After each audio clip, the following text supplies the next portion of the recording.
This is Josiah Plays Cyberpunk 2077. I'm about to start a whole new playthrough here. This is not a blind playthrough. I have in fact spent about 350 hours on this game already, having completed one extremely large completionist playthrough where I did everything, got all the achievements and all that, and then also I've seen all the different endings as well. So, not blind at all, but starting a new character anyway. Last time I played as a street kid that focused on stealth and street brawler, like all body and cool stats. This time I'm going to make a nomad who focuses on tech and intelligence, like hacking and grenades and stuff like that. And I played a female V last time. This time I'm going to play male. And last time I took my time with the main story and with the main side quests, and I parceled them out very sparingly in between lots and lots of the sort of, like really side content, which the map is littered with. This time I'm not really planning to do any of that extra side content that's like kind of low narrative. I'm just going to focus on like the main story missions and stuff and go through like that. So this is not going to be like a real completionist playthrough like the one that I just did off stream. Now it's possible when I get to the end of this playthrough, I might then, because then afterwards when you finish, you can go back and do all the stuff you didn't do. So after I finish this, I may then choose to go back and do all the gigs and CPD scanner hustles and all that, but I might not do them also. Anyway, you're glad I'm back, Aquabrow. Can't wait for you know what. I don't know what you know what is. The phrase you know what in this particular case is unfortunately not applicable because I don't know. Anyway, so we're going to start a new game. I've sort of pre-designed my character, so I don't have to spend a lot of time in character creation here. I'm playing on very hard because even on very hard, the game is not very hard. So if you play on any difficulty lower than this, it's just way too easy. I mean, it might not be in the beginning. I might actually get my ass kicked in the beginning. But your character gets very powerful very quickly. And then when that happens, even on the hardest difficulty, things get kind of easy. So I really wanted to see a review of this game. You're really excited on this one and Death Stranding. Yeah, Death Stranding's not for me. I watched some of people playing it. I'm not a Kojima fan. I don't really like his style very much, and Death Stranding just looks too weird for me, so I don't think I would play it. But I understand a lot of people really love it, so that's cool. So I did Street Kid last time. This time I'm doing Nomad. Roaming the Badlands, looting scrapyards, raiding fuel depots. Life on the road wasn't easy, but growing up in a nomad clan has its perks. Honesty, integrity, and a love of freedom. Qualities that few in Night City possess, and no amount of money can buy. That's good. I think some amount of money probably could buy it. Corpos would be the one that I do last. Even though I've actually played all three of these intros, I played the three little prologues for the things before I decided which one to stick with for my first playthrough. And of the three of them, the Corpo one is actually the most interesting. By a considerable margin, it's the most interesting. But I'm still not doing that one this time. Alright, so we did female last time, and this time we're doing male.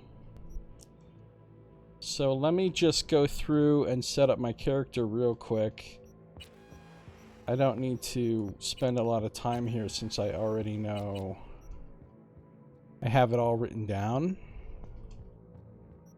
How I want to configure him.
Thankful, I mean, we gotta get the... Oh, yeah, the ice time, it'll happen. Don't worry. There'll be ice time. I mean, I'm all iced up right now. I just did pre-stream ice time.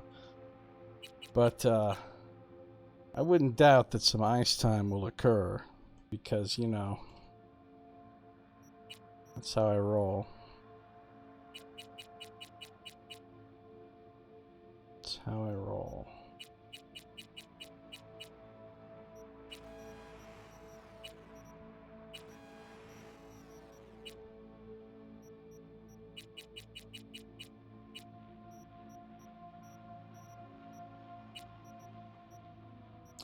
I've decided to go with the fancy nails again. I don't give a shit. Fancy nails it is. Decided and back on. Thanks. Appreciate that. Body tattoos. Gotta get that snake.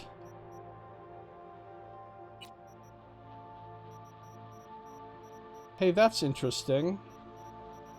What the heck? Did they patch it out or something? The genitals option is just gone. But there wasn't a patch. How is that possible? Remember, there's a genitals option. I mean, I had it off before because, you know... Oh, because I know why. I know why the genitals option is off. Because I went... No, never mind. Because I went into settings and I turned on the nudity sensor thing. So apparently when you turn that on, it completely removes the genitals section from the character creator. Which is just fine. So there's my guy. He looks like a nomad.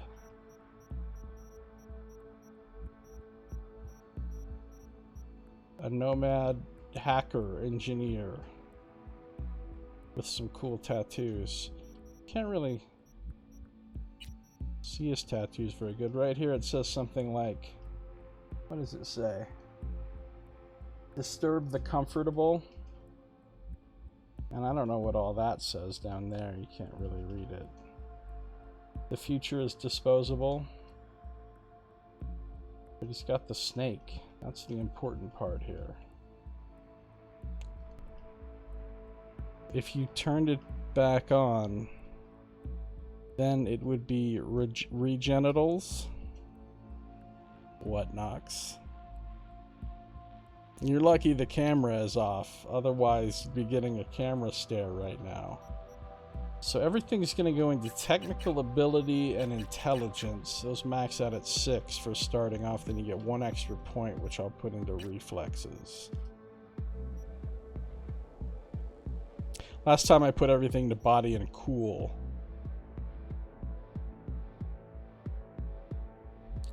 Yeah, it is really detailed. Now, you don't get to see your character that much in the game because it's first person. But whenever you open up the inventory or the menus, you see your character. Also, there's lots of like mirrors that you can look in, and also you can go into photo mode anytime you want and like see your character up close and take pictures from different angles and do different poses. And then at the very, very end of the game, like literally the very end, right before the credits, there are some different little cutscenes that play depending on the ending, where you actually see your character.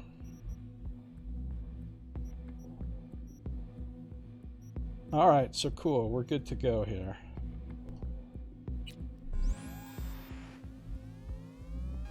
Everything is working, right? I'm streaming. I can be heard. The mic is working. There's no problems, right?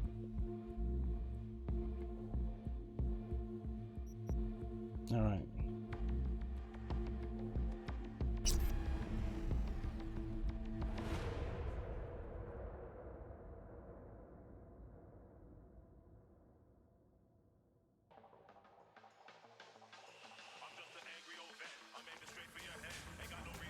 Here we are again, looking in the mirror.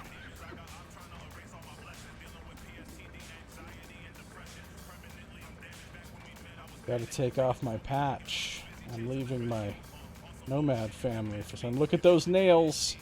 Look at those pretty, pretty nails. They seem a little bit incongruous. But, you know, it's the world of Cyberpunk. You can have fancy nails if you want.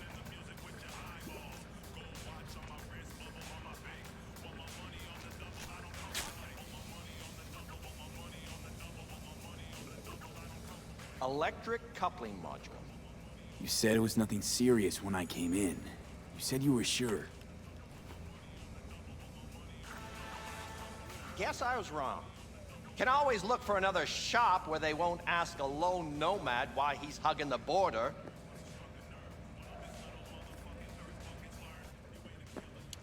Any reading to be done? I think there's some reading to be done. Okay. These are spam emails, which I'm not gonna... Alright, I will read them. I'll read them anyway, even though I did a little bit of this yesterday, but then I had to scrap it because I was having technical problems and I had to start over. I'll read these anyway. You're a winner from Kenoshi Corp to Encrypted.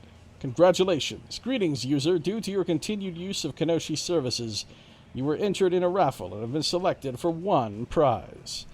Kenoshi ThermoSense 9873. Reply to this email in the next 10 minutes to claim your prize.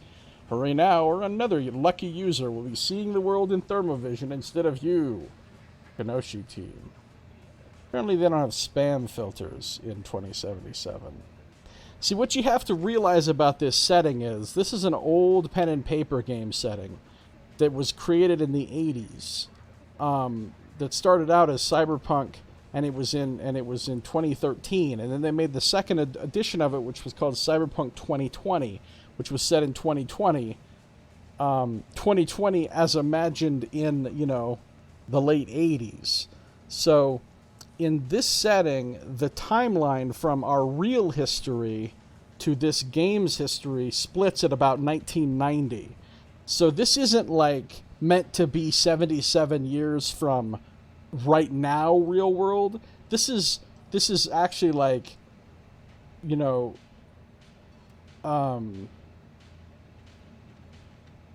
87 years, or it's not meant to be 57 years from now. It's meant to be 87 years from real world 1990, where a bunch of weird stuff happened in the 90s and 2000s that didn't actually happen in the real world. So it's an alternate history kind of thing.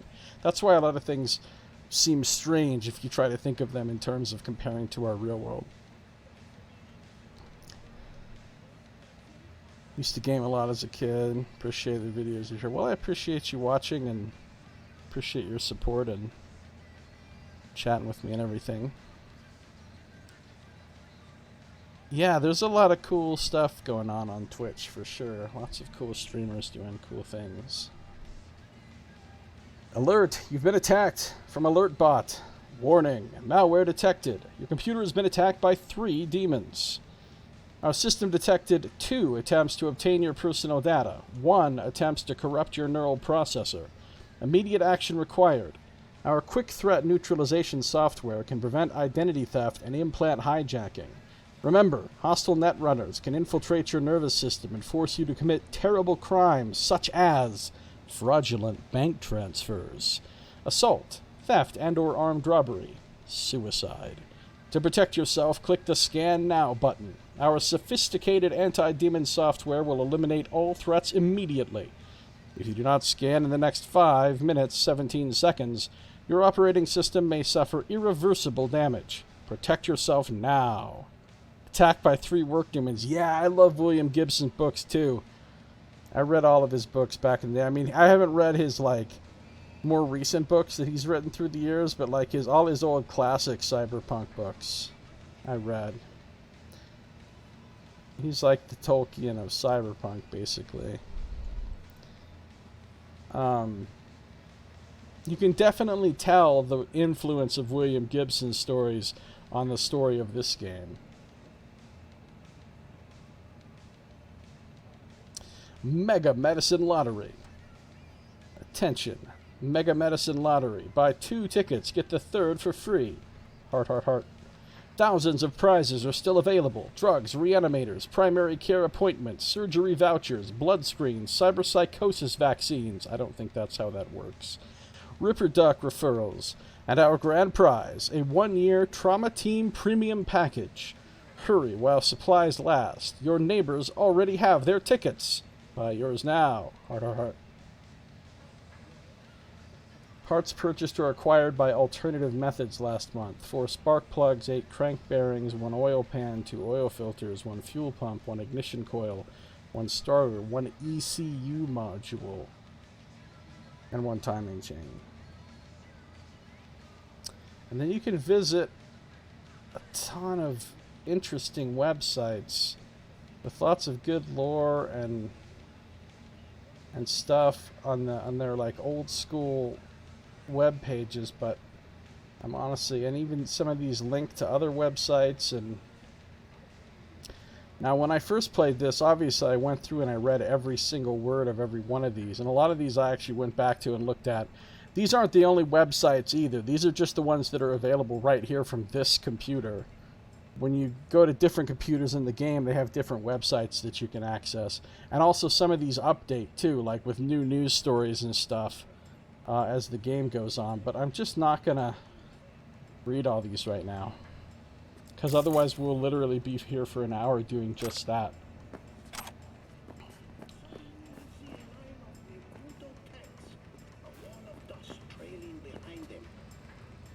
There's a lot of TV shows in this too. Tighten your grip on the hot leather steering grips, and then you just go. Your tank's rattling. You can feel the rocks under your treads as if you were walking over them barefoot. Explosions everywhere, shattered glass and shrapnel bouncing off the. This guy's a brain dance actor. Indescribable. I don't know, Rhodey. You seem to be doing a pretty decent job. Well, I'm flattered, Ziggy, but you really have to relive it yourself. Really feel it. Tell us, Rodrigo, don't you think it's a bit too soon for a brain dance like this? The war was only a few years ago. Tens of thousands of people died. Cali split into 2 halves. Neighbors versus neighbors, brothers against brothers. I realize I didn't turn the volume back up, or maybe I don't need to. It's at 50%. Music's at 50%. I still just don't really know where the volume should be. Certain parts are probably going to sound too quiet, and other parts are probably going to sound too loud. So keep kind of like letting me know when certain parts are way too quiet or way too loud. Who am I to judge? I don't think this brain dance is meant to show one side as the heroes and the other as the bad guys. It's a story about courage, bravery, about having the taste of victory in your mouth. Well, Rodrigo, you sure got my appetite going. Well then, mission accomplished. Ladies and gentlemen, Metal Wars, Metal Hearts, available in theaters starting tomorrow. We'll be right back after a So this is an advertisement, or I mean this is a talk show, but what they're talking about is a technology they have in this setting called brain dance, which is basically like a form of super virtual reality programs where they can actually record somebody's complete memories and experiences, and then it interfaces with your brain and it tricks your brain into thinking that you're actually having those experiences, and you literally feel every single thing that that person felt while they were recording. And you even have their emotions, their thoughts, everything, and you completely believe that it's real while you're doing it. So it's this really like super popular entertainment form, but it's also very addictive because a lot of people just, they don't want to live their real lives anymore. They just want to run brain dances 24/7 because in the brain dances they can do all sorts of exciting, fun things that they can't do in real life, or you know, their real life is like really miserable, so then they just brain dance people whose lives are happy and stuff. And that one that they're talking about was about the war that they just had, which is called the Unification War, which would just happen to have a thing about right here. The Unification War is the most recent armed conflict to take place in North America since the collapse, lasting from January 2069 to June 2070.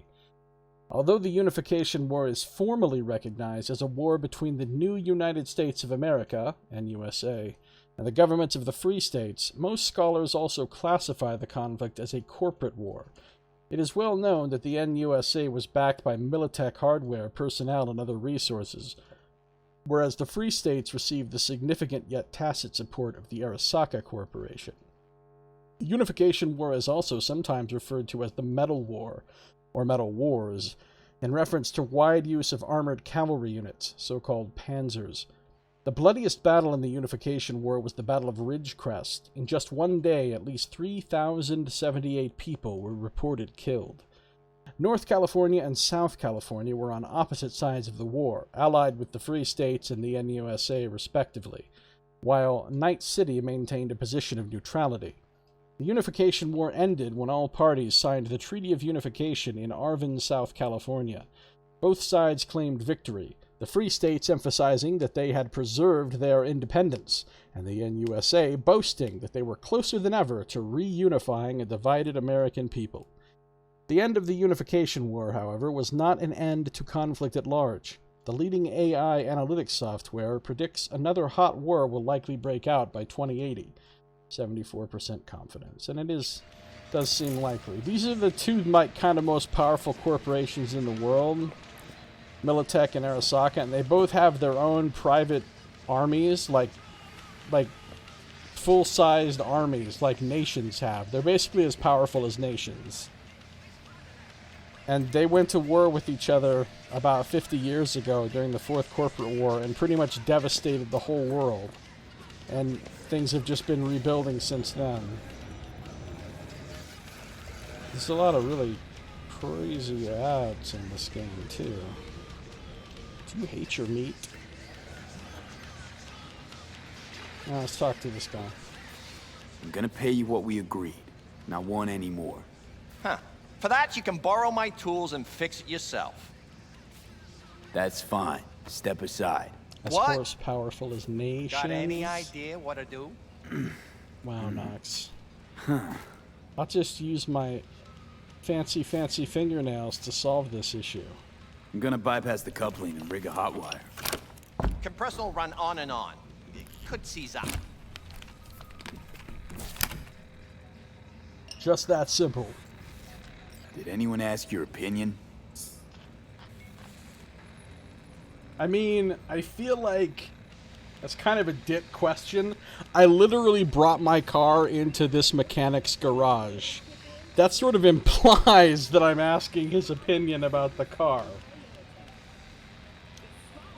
That's like if I go and make an appointment with my doctor, and I go to the doctor, and the doctor starts talking about my health, and I say, "Did anyone ask your opinion?"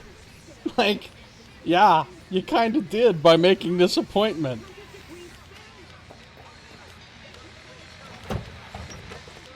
Okay, let's see what happens.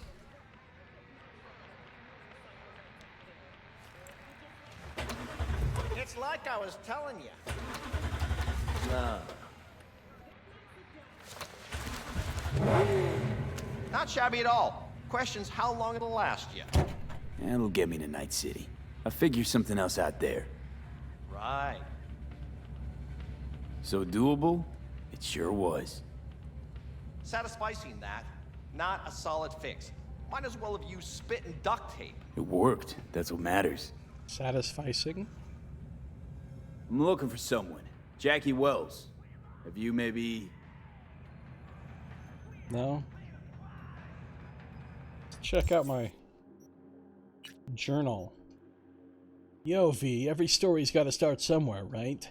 Even if it means that somewhere is in the middle of nowhere and the most Nova place to hang is a dusty-ass fuel stop.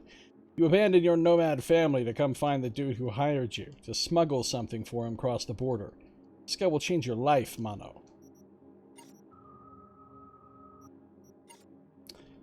My guy looks pretty cool. So this is basically mainly when you get to see your character, is when you're... There is an absolutely stupid amount of clothing you can get in this game. Like, I mean, there are like hundreds of clothing items that look different. They all have their own individual description.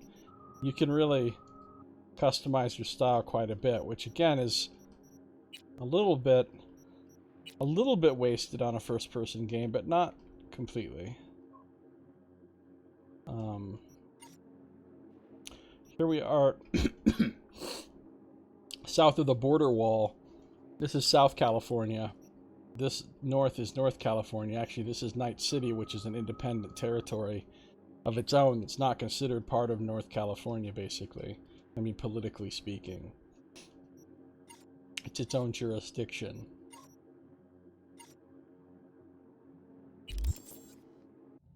Alright, let's connect to the radio station. And yet my radio's not working.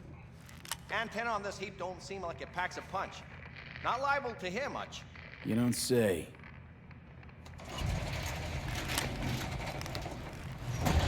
Here comes this Hey, sheriff Mike. guy. Didn't know you had a customer. Rolled in a few hours past. I thought he'd at least called in to Don't you sweat it, Mike. We're gonna hash it out. Don't you know you owe the sheriff a word when you pay his town a visit? To tell him what's brought you here. Maybe even over a cup of coffee. My mistake. I hadn't planned on stopping. A failed coupling forced my hand. Yeah, always some failure hide mistakes. Hind. Name's Andrew Jones. Don't care. Probably heard of me. Nope. I can't say that I have. Served in Spec Ops during the last war. Silver Shoguns? Ring any bells? I can't say that it does.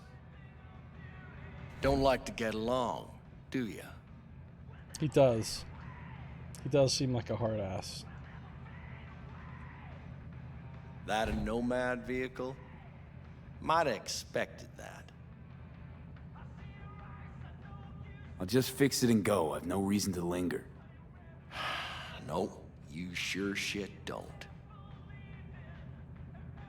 Nothing boils my blood like a fucking stray. Where'd your clan pitch camp? Are you one of those who believe everything the talking heads say? The Nomads are the world's greatest evil? No. I'm a man that respects order.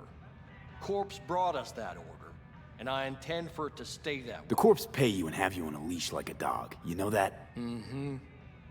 But you don't want to see me bare my fangs. So I'll ask again. Where's your clan? He is asking for it. There is no clan. There is no camp. I'm here alone. Ain't buying it. Nomads always stick to their packs. My family's in pieces. That's why I'm headed for Night City. Makes you an outcast among outcasts. Sure as hell hope you'll be on your way before long. I heard this place is famous for its hospitality. Glad to see it wasn't just rumors. You're damn right we are. When people come along who know how to behave. Gotta know how to behave, apparently. I saw broadcasting comms tower on my way in. My antenna's down, and I need to radio someone. What you need's to hightail it out of here without another word. Ain't got no mind to see you drifting around these parts. Got it? I've made it clear. I don't want any trouble. Then stop looking for it and hit the road, quick.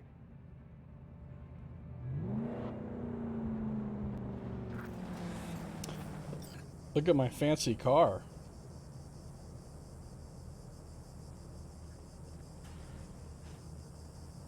It's a modified Thornton Colby. It's not a great car.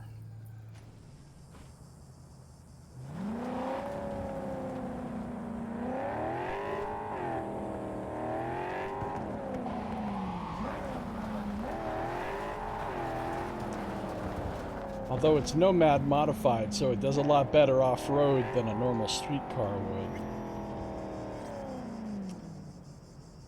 I'm kind of in Central California. Night City its real world location is Morro Bay, California. This is Morro Bay. That's what the place is actually called in the real world. And there's this sort of rocky outcropping out in the bay called Morro Rock, and that's what this is. There's not actually a big city there. There's just a small town. But Mike Pondsmith, who created this cyberpunk setting, thought it was an ideal place to put his own fictitious California city. It's kind of like it's in between San Francisco and Los Angeles. Roughly halfway in between, although I think it's a little closer to LA than it is to San Francisco.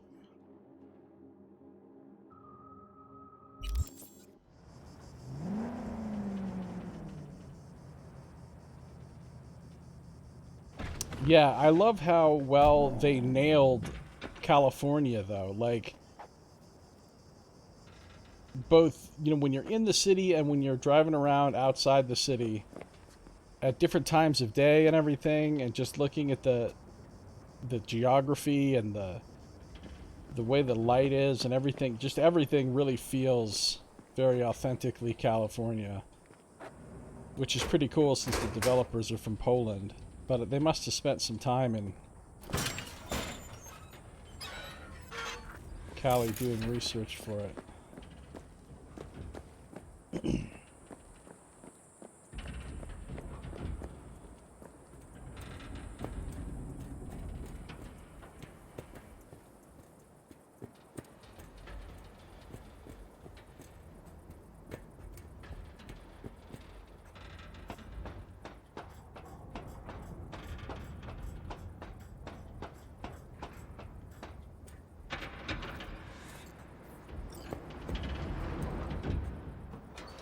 I'm just gonna throw this anywhere. Just toss that down. Do you think I'm gonna put that back on when I'm done? Surprise. Spoiler alert, I'm not. Oh, hey. We have here some common item components. Oh yeah, already finding the fat loots. Yes, I haven't done an actual proper save at the start of this.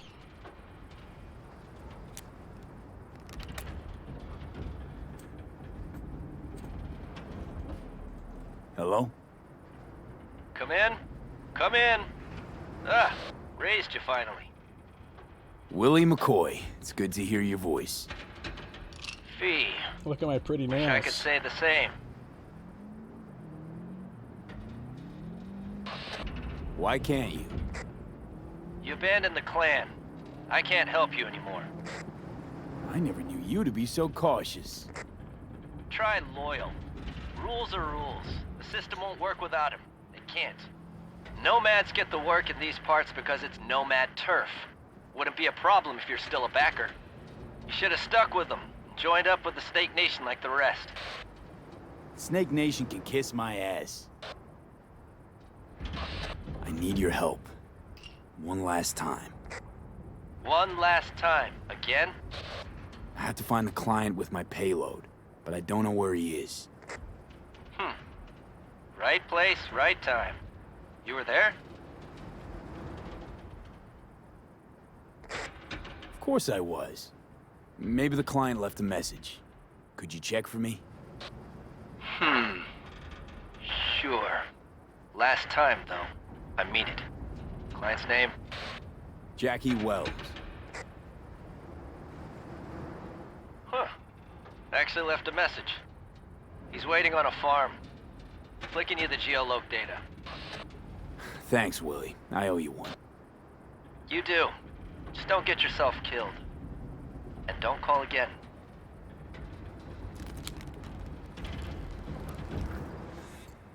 Gotta go meet Jackie Wells. Jackie's a cool guy.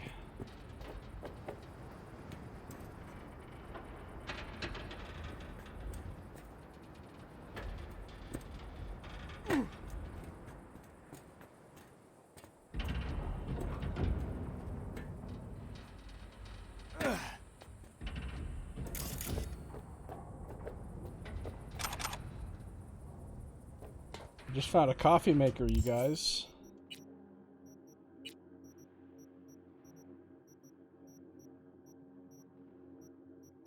The coffee brewing method many brewjacks claim is the undisputed best. It's worth $3.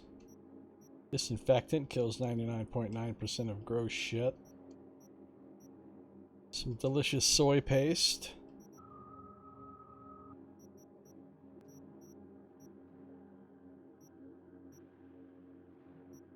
Break these down for some components.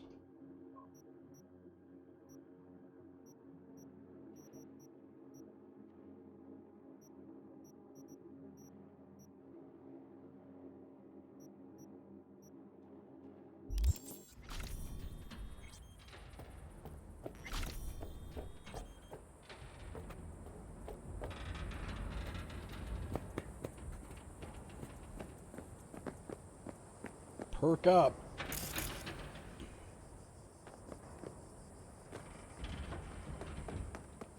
Let's go meet Jackie.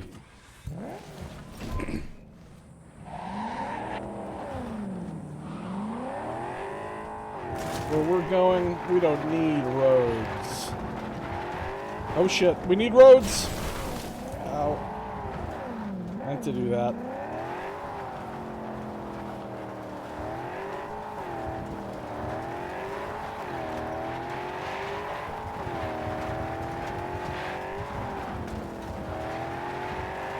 This car actually handles real well off-road.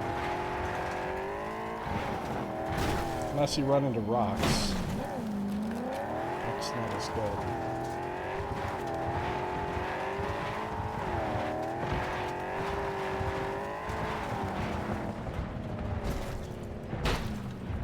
Looks a lot bumpier when you're in first person though.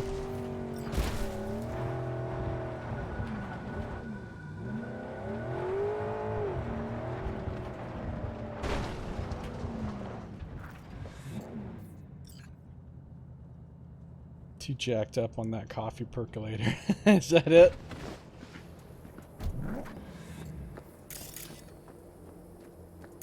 Anything around here I can collect? Archer Hella, ECD. This is the first actual car that you get to own, because you don't get to keep this car past the prologue.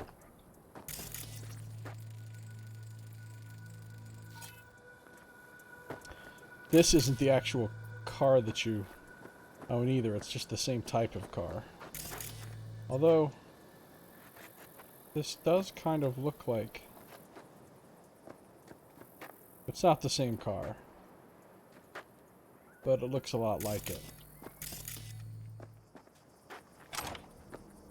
Mess kit.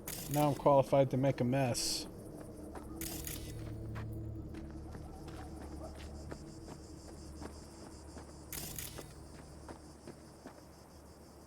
Some water.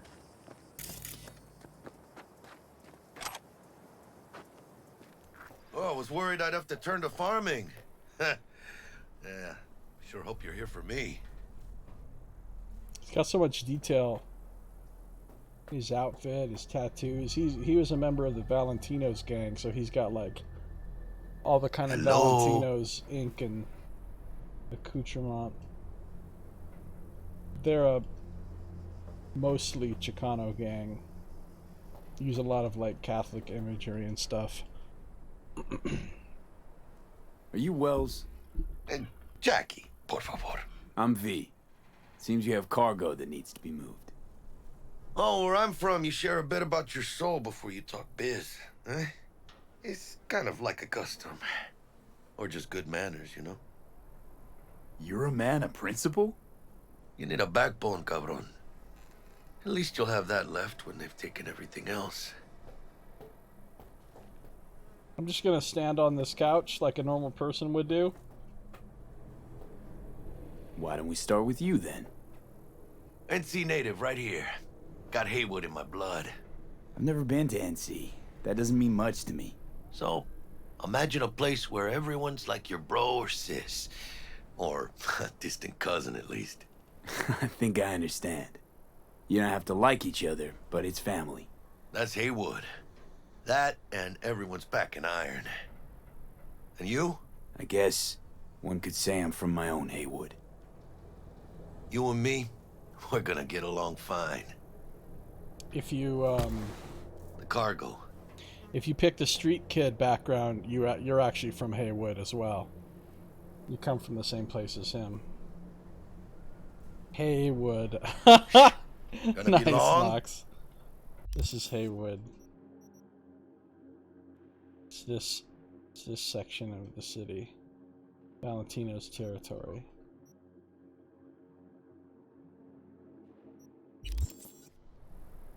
What's inside? You sleep better the less you know. Got no idea myself, and that's a good thing. You don't know what we aim to smuggle? These are stolen corporate goods. Stolen? No. Some gonk lost the crate. Some other gonk found it, passed it on. Now it's here. You know, butterfly effect or whatever. And there's no one looking for this crate. Ain't a problem if they look. Only a problem if they find it before it crosses the border, no? Looks like we'll need a car. Give me a minute. I left mine close by. What, fucking nature walked it rest of the way?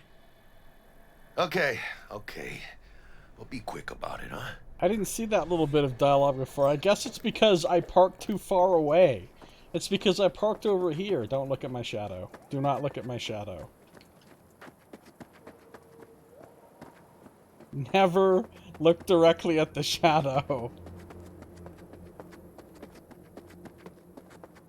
Yeah, he's pretty tough. I parked too far away, so he's like, "Did you nature walk it?" That's pretty funny.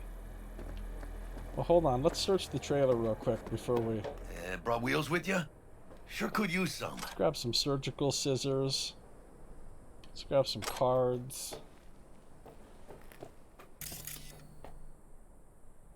Let's grab a vinyl record. Let's read about the history of the Nomads by B.B. Piers, or Piers. The first Nomad Code. Protect and respect your clan, and especially your family. You are worth as much as your word. Share with others in your clan. Respect the privacy and well-being of your clan. Never put your clan in danger. Always take honest pay for honest work. The new Nomad Code. Protect your family and clan, in that order. Do not steal from anyone in your clan. Do not keep for yourself that which may help another in your clan. So since the olden days, apparently they've gotten a little less concerned about honest pay for honest work. And also a little less concerned about giving their word, I guess. So they're not quite as honorable as they used to be. At least these people that follow the new code. There's probably still a lot of old nomads that are like, I only follow the old code. These damn kids these days with their TikTok and their new code. It's hard to imagine a group less inclined to wandering than farmers, but in fact, they were the ones who sparked the age of nomads. Natural catastrophes, crops ravaged by bioplagues, armed conflicts, and martial law allowing corporations to speculate and privatize land. All this forced them into a life on the road. The first clans recognized as nomadic were the Aldecaldos and the Jodes, followed shortly after by Snake Nation, Thelos Nation, Folk Nation, Blood Nation, and Metacorp, a total of 7 nations. The nomad nations are divided into tribes, which are subdivided even further into clans and families. A family typically numbers between 10 and 100 people, while the biggest nations can reach up to 1 million. At first, nomad activity was seen as anarchistic and subversive, mostly, as you can imagine, by corporations who quickly realized they wouldn't be able to control them. The biggest irony in all this is that it's thanks to the nomads that our cities were rebuilt after the wars and catastrophes that marked the first half of the 21st century. After all, families come together to build, not to destroy. Basically, in the dark and corrupt... 45 euro dollars. Dark and corrupt and mega-corporation-ruled dystopian future of the Cyberpunk 2077 setting, the closest thing to, like, real good guys actually are the nomads. But all the people that live in the cities are constantly being fed all of this propaganda that the nomads are all evil and dangerous, and that if you go outside the city that the nomads will kill you, and And basically, if you see a nomad, you shouldn't trust them. In fact, there's even this broadcast that you can hear in town at some point where they're talking about, if you see a nomad, you have the legal right to self-defense. And legally, it's been deemed that a warning shot is not a sufficient deterrent. So basically, it talks about how if you see a nomad, you're literally allowed to just shoot them. In, like, proactive self-defense, apparently. Which is pretty bad, which is why they mostly stay away. Brought wheels with you? Sure could use some. They mostly stay away from the city proper. But they get hired by people from the cities to do lots of jobs and stuff, especially things like transporting people and goods Later then. from one place to another. Alright, here. Am I parked close enough now? Are you happy?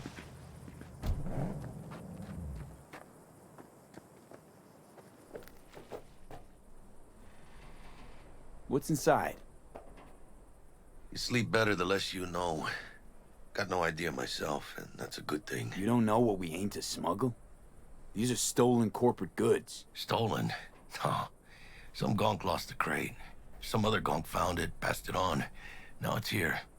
You know, butterfly effect or whatever. And there's no one looking for this crate. Ain't no problem if they look. Only a problem if they find it before it crosses the border, no? Alien embryo. Could be something crazy like that. You're not that far off, actually. I mean, it's not really an alien embryo, but Hello? you're on the right track. Okay, car's ready. Just gotta load up. Hermosura.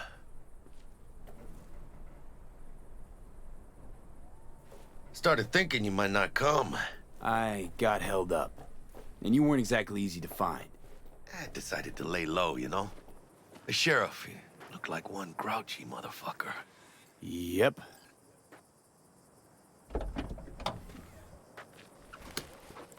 What Yeah. a fat ass. Most things are black market stuff nowadays. So, we headed out?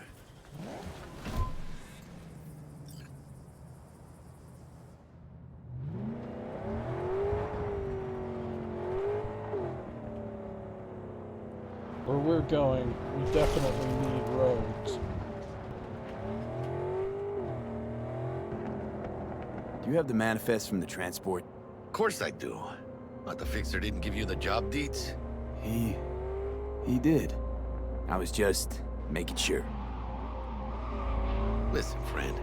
We're both professionals, ain't we? I mean, kind of. Hey, you, sure you've moved contraband before? Why, are you nervous? Me? Ha! Ah, por favor. Well, maybe a little.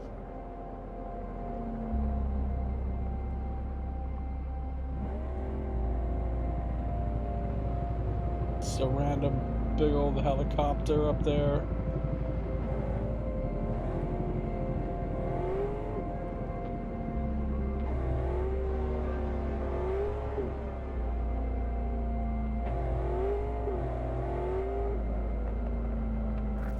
Hey, border crossing up ahead. What now? Nothing. They'll scan us and check our papers. Okay. I'll do the talking.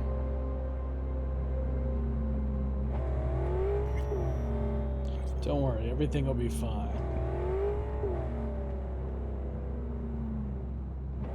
Customs declaration.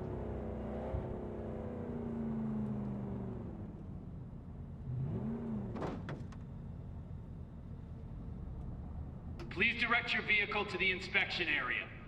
Wonder what happens if I just hit this guy. It won't let me. Remain in your vehicle. The security check will begin shortly. I got a real bad feeling about this. They won't let you die during the prologue. You know they'll notice if you're nervous, right? You have to calm down. Right, yeah.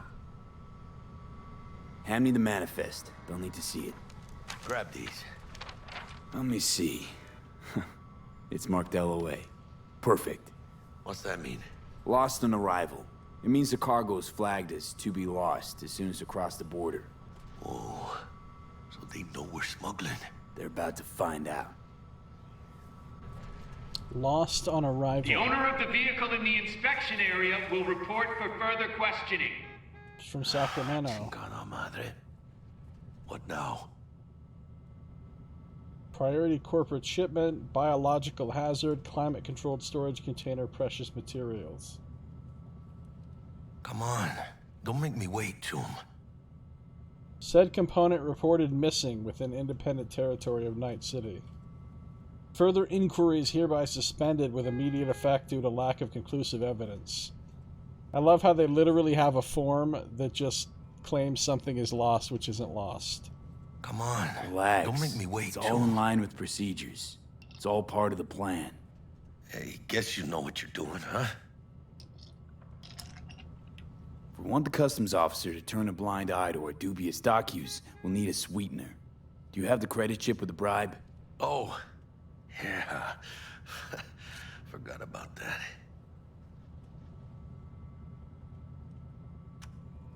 Right. You forgot. I'll keep the engine running in case of a cock-up. Do that. That wouldn't do us any good. They've got some, like, brutal turrets here that'll just destroy a car instantly. That's one of them. Recessed into the... If they wanted to kill us, there's no possible chance we could get away. Plus, look, they've got a blockade here that's raised. Proceed to customs without undue delay. What about due delay?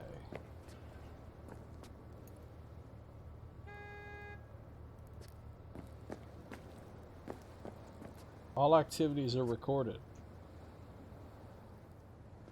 Hands on your head! Hit the ground, flat on your gut! Only saying this once! What'd I do? Leave him alone! On the ground! That's not negotiable! They take this seriously. Proceed to customs without undue delay.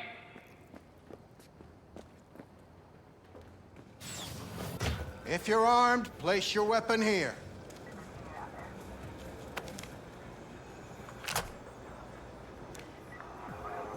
It's not a very good gun.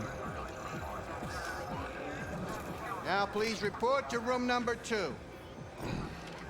Look, I'll report to room number 2 after I come over here and look at this map. This is the only place in this game where you can see this map, I think. Room 2. So see, there's Night City. Hey It's its there. own thing. North and South California are each their own, like, separate state, basically.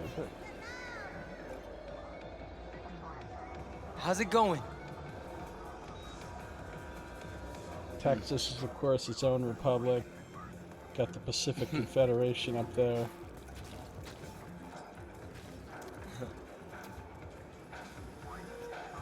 The new United States.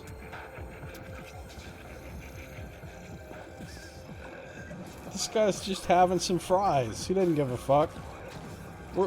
Where'd you get your fries, sir? Hey, friend. You good? I could use a fry. Or whatever the fuck he's eating. Moon cheese when you're sky high. They actually make those on the moon. They have like some moon bases and stuff. That's actually a brand of snacks that they literally make on the moon. That's why they're called moon cheese. Watch it! Please sit.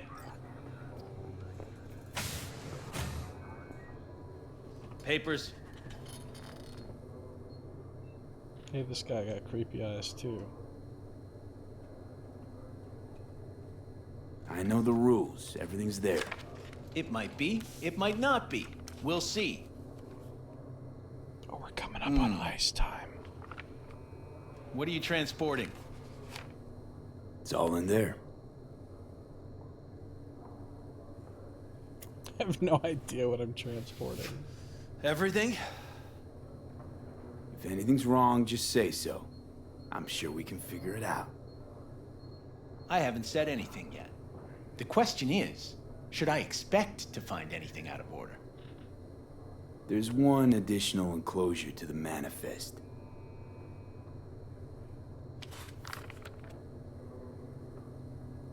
Ah, yes. Remind me, you drive for which Nomad clan? I don't think that's any concern of yours. Is that what you believe? You know, whenever I see someone like you, I'm oh so grateful not to be on that side of the table.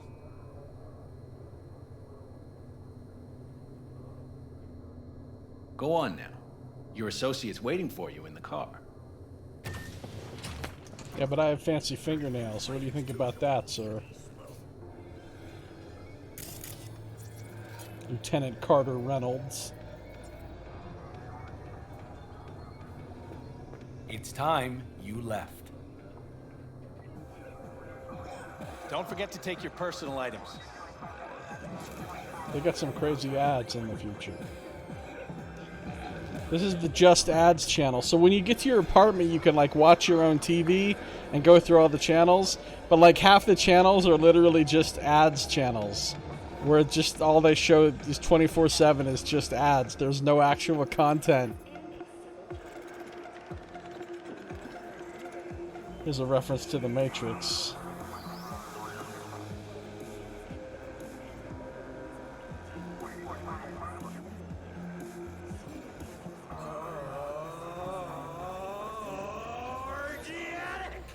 All pleasure from all foods. Provides 330% of recommended daily volume.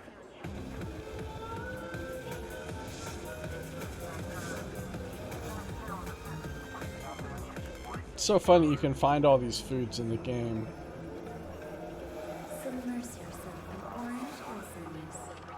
Kumquat flavor. Hey, you there. Yes, I'm talking to you. Are you getting what you want out of life? Let me guess. Food from a tube, rusty water from the tap, another murder outside your bedroom window. But what if you could leave all that behind? Far, far behind when you begin your journey to the final frontier. Send the word SPACE to 7299 for a chance to win a one-week getaway for two at the Crystal Palace.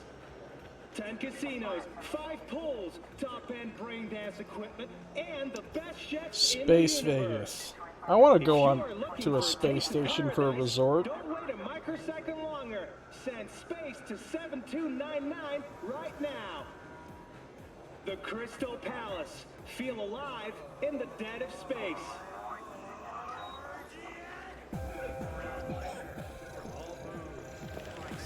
Can I have my gun? Be careful with that toy. And welcome to Night City. Thanks, Dad. Those little shits imagine Night City is some kind of paradise. What can you do?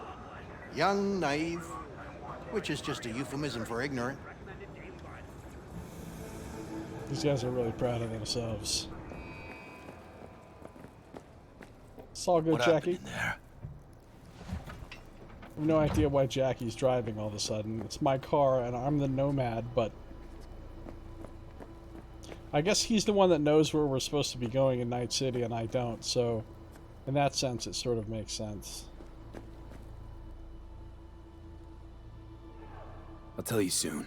We need to get out of here. Yeah, okay.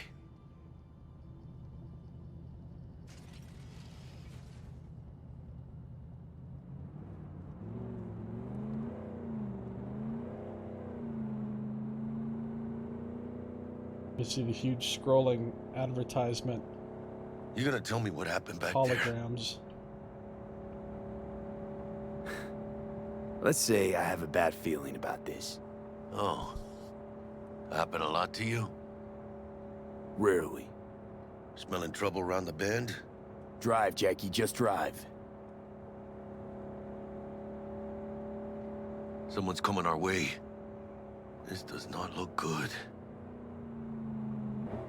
Stop your vehicle immediately. Let's get out of here. On it! Oh shit, it's Arasaka. You are transporting contraband that is corporate property.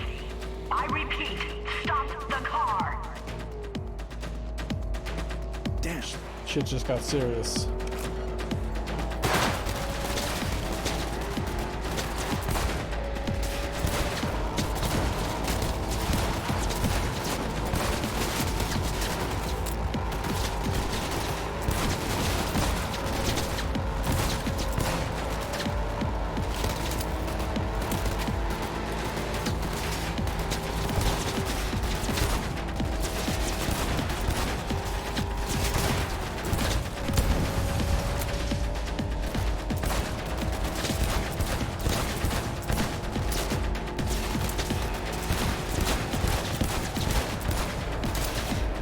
was hoping I could just, like, shoot the front of the car a bunch and it would blow up, but that doesn't seem to be happening.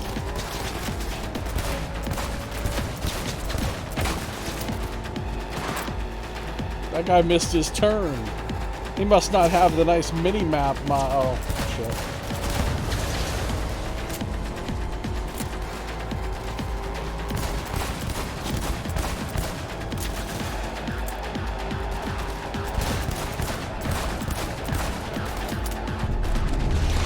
I'm about to die. I wonder if you can die during the prologue. B! Watch it! I didn't think you could. Mierda. Close call. We lost him. Hey, it's loose. Not sure my nerve. Can we talk about how bad these fucking corporate security guys are? We lost them? How did we lose them? We literally made one turn and like, there's not that many places we could go here. How could they possibly not still be following us? We lost them. I mean, like, those guys are terrible at their fucking jobs. Can handle this. Keep driving. We can't stop here. Michael from Dead Synchronicity is in a corporate guard. Catch them. Impossible. Place looks deserted. Gonna stop here. Need to sort out a few things before we go on. They'll never think to look from us here. 200 feet away from where they last saw us. They almost tagged our asses. That what you call smuggling? Chingado! Was supposed to go smooth. No problems. Look, it's okay, man. It's okay. Calm down. Sometimes these things happen. This? What kind of shit happens? Border security tipped off the corporation that we have their cargo. What's the deal with these borderlies flipping us the finger as they fucking please? With no consequences. He took a risk. He assumed we didn't have a clan backing us, and he was right. So what now? I could ask the same question. Will you keep whining, or will we put a bow on this thing? Put a bow. I ain't gonna lie. I'm a bit light. I can't pay you now. What? I have something for you once I collect my scrap for this corpo crap we're carrying. Huh. And you just figured I would sit by patiently. Actually, I wasn't gonna pay you at all. I was just gonna bust ass and disappear as soon as we crossed over, but... That's rude. You're all right. He literally just told me he was gonna scam me. Do I look like somebody you want to scam? The answer is no. But I appreciate the honesty. You know what else I appreciate? I appreciate ice time. That's right. It's ice time, ice time, ice time, ice time, ice time, ice time. Ice. It's ice time, ice time, ice time, ice time. Ice time, ice time. It is time for ice. I got some ice.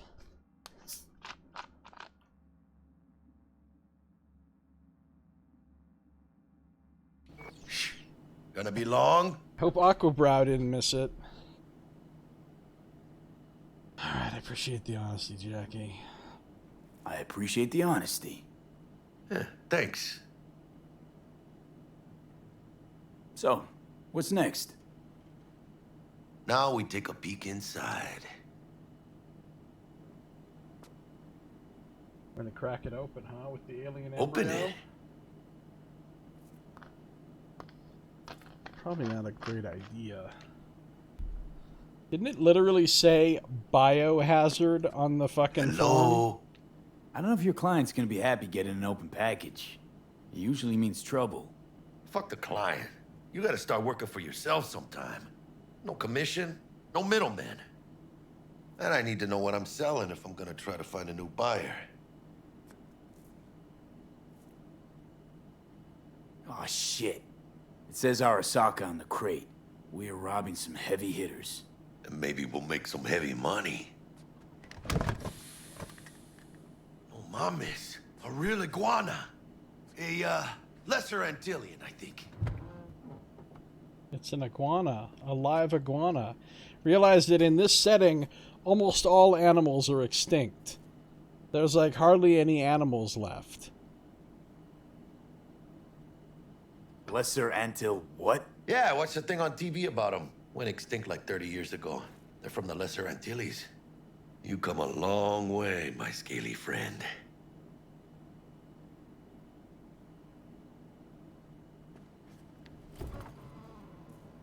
You think you can make some money on it? Sure. Think it'll make us happy. Us? Yeah, partner. We'll go halfsies. Any decent fixer will find a loaded gonk interested in a rare gem like this. It's kind of a shame, though. I always wanted a pet. Got the name Manny all thought out. Manny the iguana? Hey, by the way, you, got any plans for what you'll be doing in Night City? Why do you ask? Because I got this feeling you got a lot of time and nothing to spend it on. And NC ain't a city that lets you get by without buddies. But don't you worry.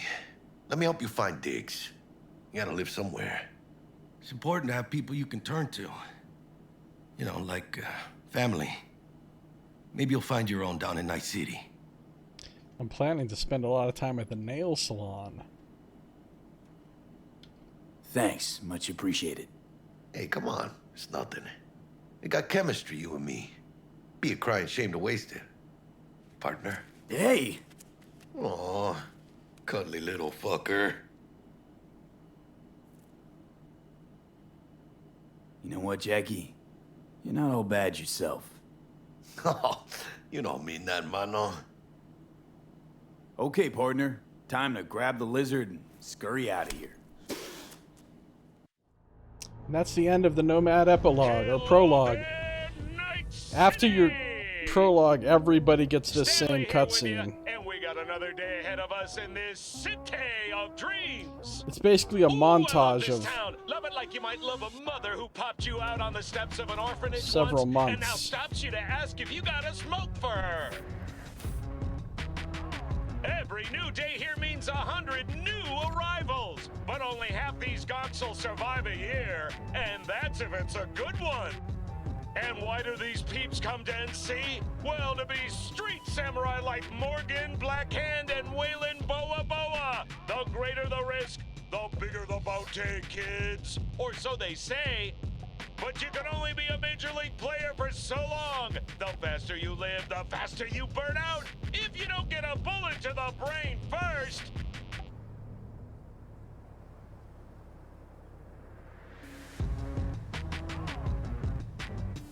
I wish my character got to keep that windbreaker he was just Know where wearing. you'll find most of them? The graveyard. Matters not where you're from. Matters not where you start. What matters here is the walk you walk. I don't like this Night t-shirt. City, the city of dreams.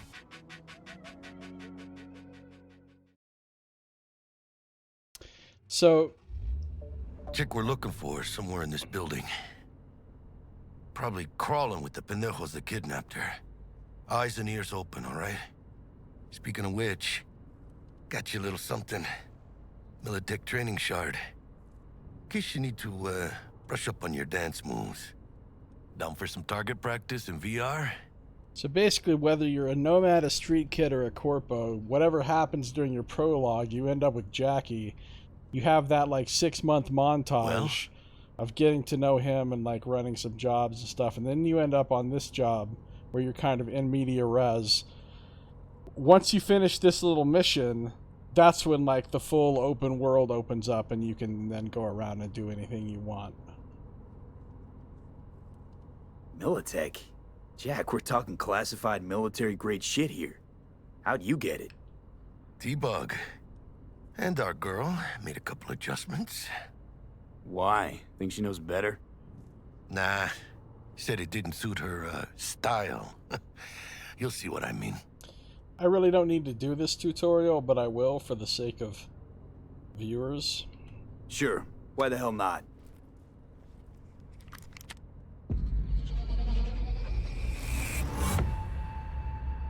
Kind of reminds me of Breach Mode. Let's begin with basic combat training. This session will be recorded for subsequent evaluation. Breach Mode! No! Not again!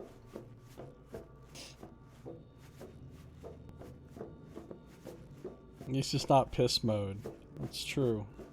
This course is designed to reinforce your fundamental combat abilities and hone your reflexes. Is that right? The skills you gain here will help you survive, even excel on the battlefield.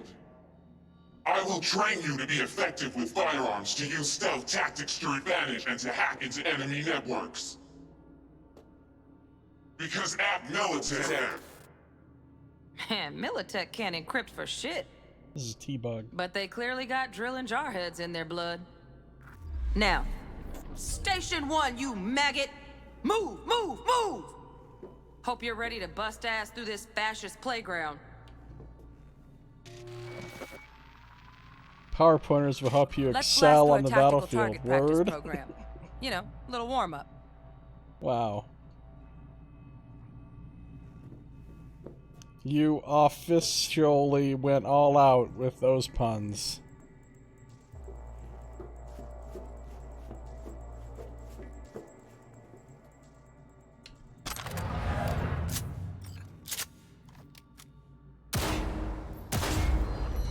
Yeah, I didn't think you'd find that too tough. What do you say we crank it up a notch? Cranking it up.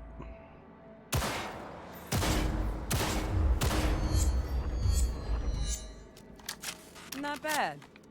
But it's more realistic if the target's packing iron. Quit standing around and take cover. Taking cover.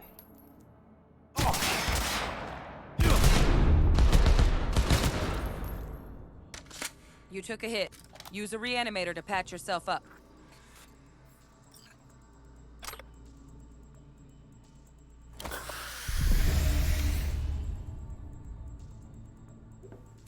Head to the training area when you're good to go. I guess I'm good to go. Oh, look. Brought some chooms with him this time. You know what to do, V.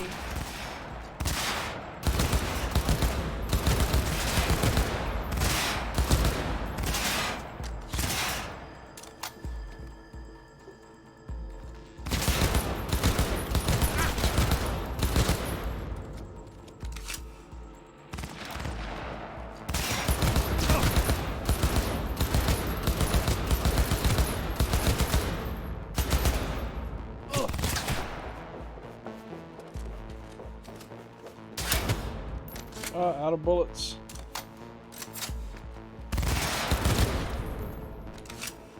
Dream work, V. Stand on the platform and we'll move on. What platform would that be? Hacking's the next item on the menu. Might notice I tweaked the course material a bit. Tweaked it.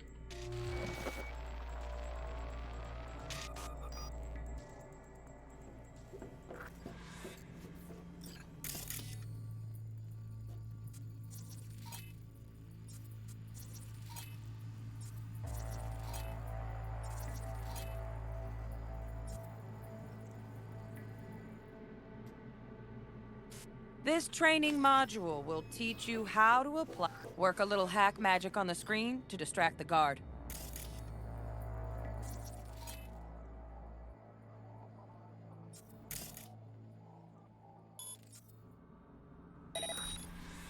Corpo trash.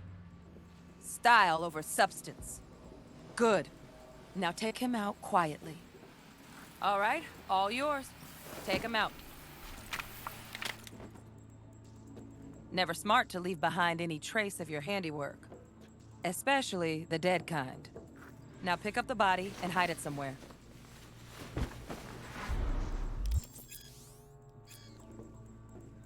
I spent many hours. Because you get XP for your stealth skill? Okay. hiding bodies in containers. Now, try to take them down in one slick move. And leveling up your skills to max is actually really hard in this. You have to use the skill like a million times.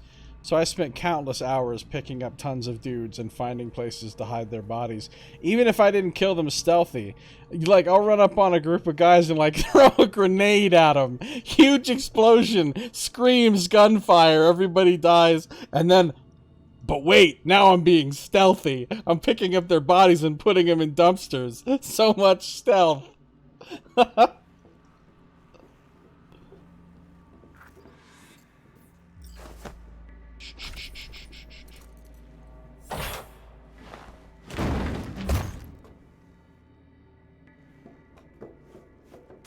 Think you're ready to try hacking some gonks in real time? Yes. Have fun.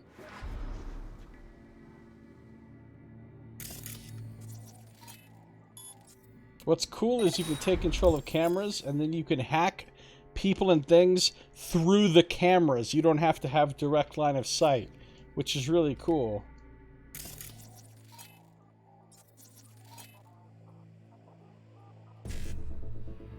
Then you get the Breach Protocol minigame, which is ridiculously easy.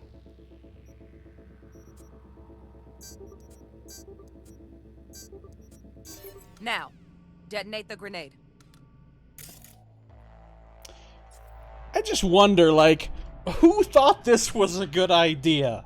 Hey, what if we made it so that all the grenades all of our troops and everybody has are, like, networked to the computer network so that somebody can send a detonate signal to the grenades remotely? I'm sure no one will ever hack into that. That sounds secure.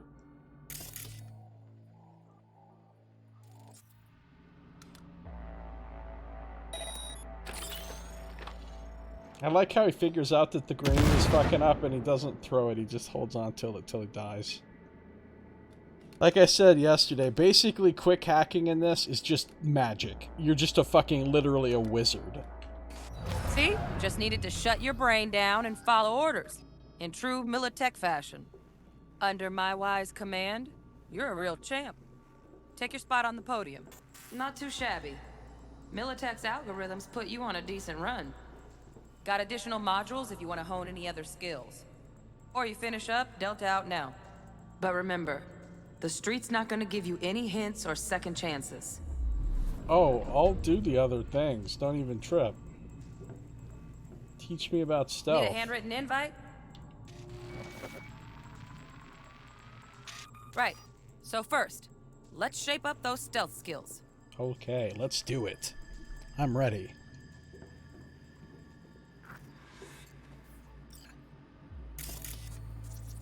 So then you tag people so that you can, like, see them through walls and stuff.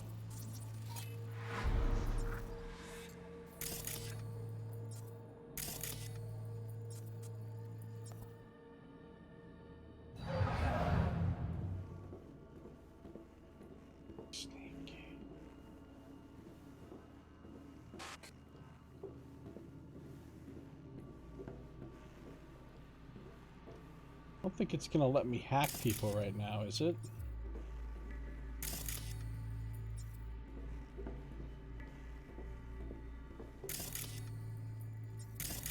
Yeah, it's not letting me quick hack anybody right now. I don't know if these guys are gonna move at all. See, when I start to move in front of this guy, he'll start to detect me. And like right now, because I don't have anything in stealth skill or cool or any of the perks for stealth, he'll detect me real fast.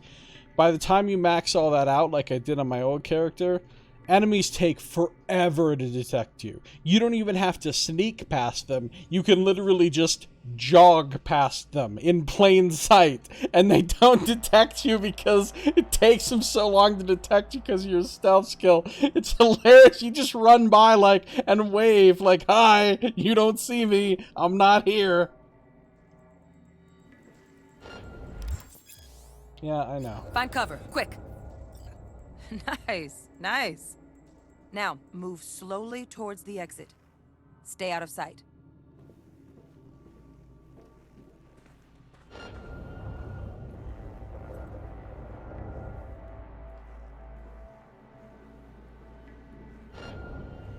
Stealthy now, V. You have a... Nova, well done. On to the next area.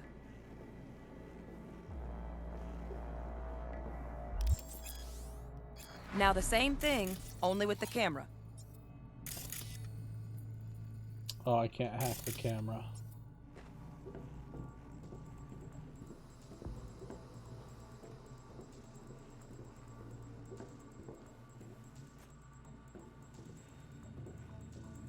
I can't go behind this box. I'm gonna call bullshit.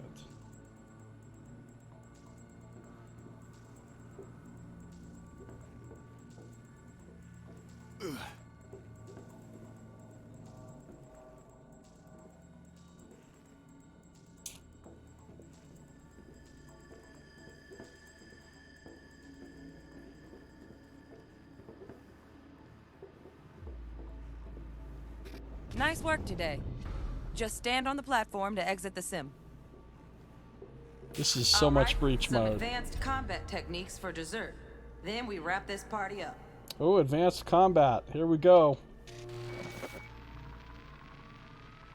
Time to get down and dirty in close quarter combat. Take him down. But careful. Looks tough. He doesn't look that tough.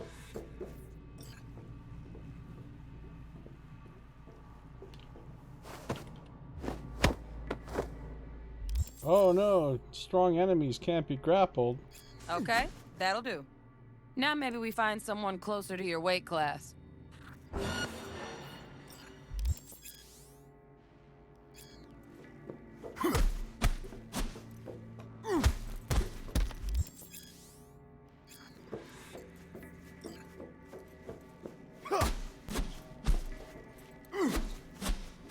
Look at this dodgy motherfucker.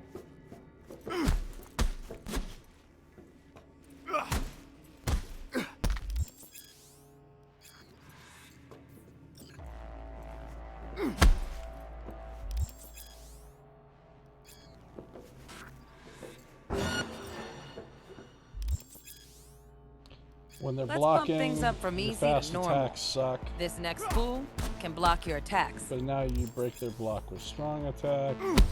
In practice, in the actual game, I just never use anything with strong attacks. Dull bit coming up now. Blocking blows instead of dealing them.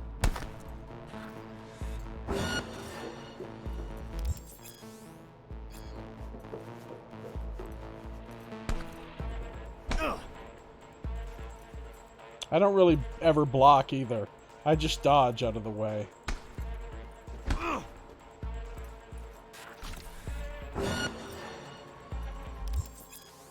Now this fool loses his footing every time he swings.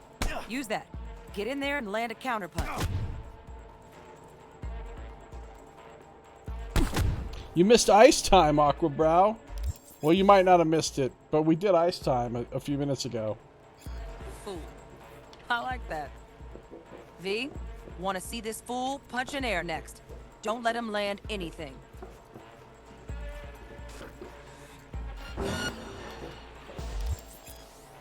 You've done well in Why is he mastering laying the on way the of ground? fool, young apprentice.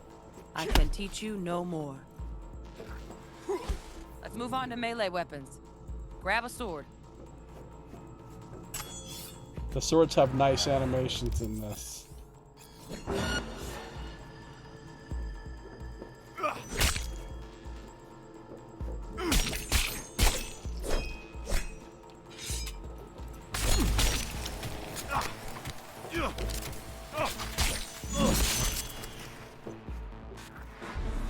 Good. Well, the katanas now anyway. show me what you've learned.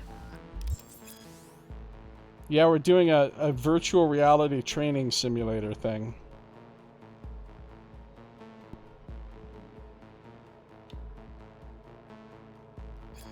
Defeat them however you choose. I like it.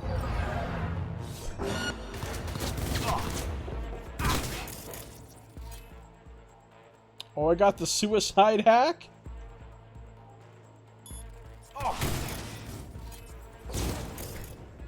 I don't have enough RAM to reboot optics on that guy.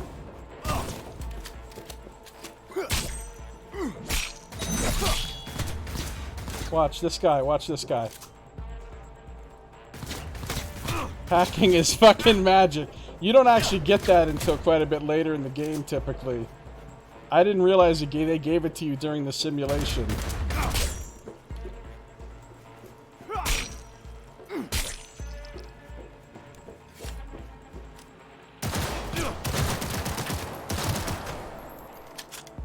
Good stuff. Looks like you're cruising already. Hop on the platform. Did I just find a katana upgrade?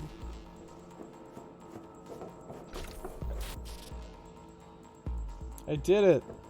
I completed all the training. Somehow, after playing this game for 350 hours, I was somehow able to complete the training.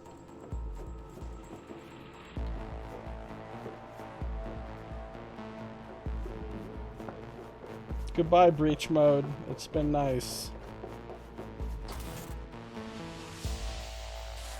So? Not bad, huh? Now we can get down to biz. Will Kako give you any tips and tricks for the job? I'm not your mother. Just do what I pay you for. It's easy work. Yeah. Wakako's cool. She's one of the fixers you deal with in the game. Shh. Gonna be long? Let's do this.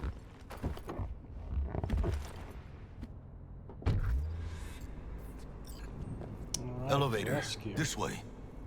But there could be some stuff for me to collect here in the parking garage. We'd better look around. See? Like a crystal decanter. Crystal decanter sounds valuable. I'm sure this isn't a priceless platinum bowl type of situation. What's a crystal decanter worth? Let's see. Oh, it's worth $3. The same as an ashtray. Okay. Priceless platinum decanter, apparently.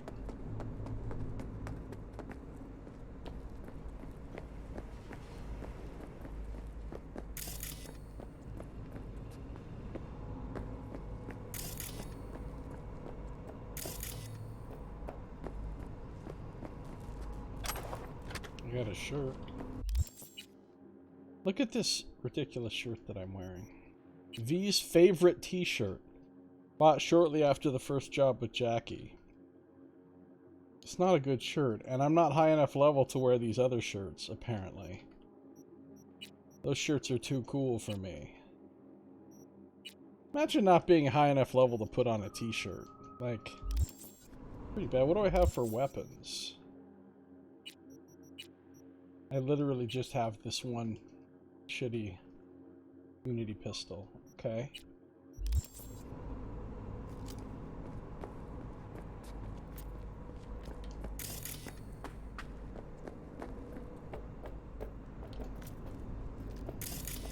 I don't even have the cyberized zoom yet.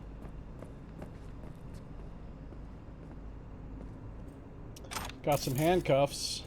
Spoiler alert, worth $3. Basically, all junk items you find in the game are either worth $750 or $3. Most of them are worth $3, which means they're meant for you to break down and use for crafting, and then you're supposed to sell the ones that are worth $750.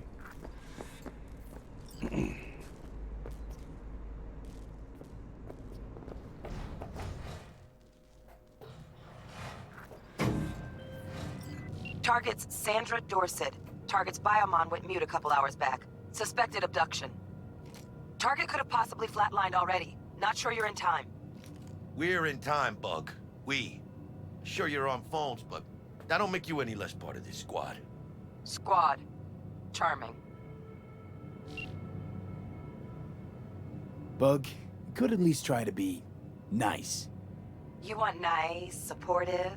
Call a damn helpline. I'm just holding my fabulous nails up to be seen. I like how in first-person video games, whenever you're preparing yourself to punch people, you run around holding your hands up at like just below eyes height like this. Who walks around like that? No one, that's who.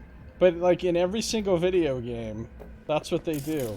They're like, you absolutely have to have whatever your weapon is on the screen, even if your weapon is just your hands.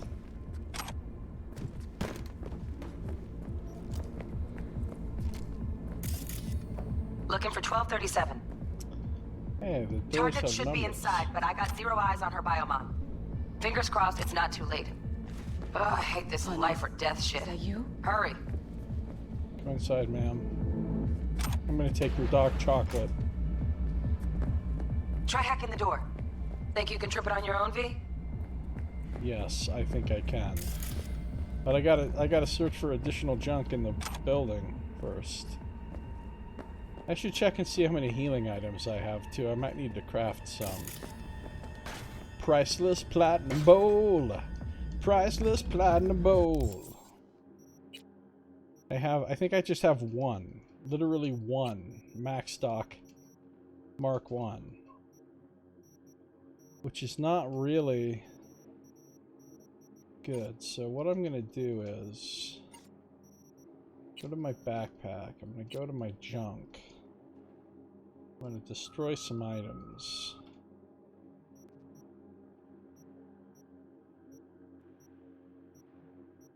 I don't really know how I'm making healing items and guns and bullets and armor out of all this crap, but hey, it's not.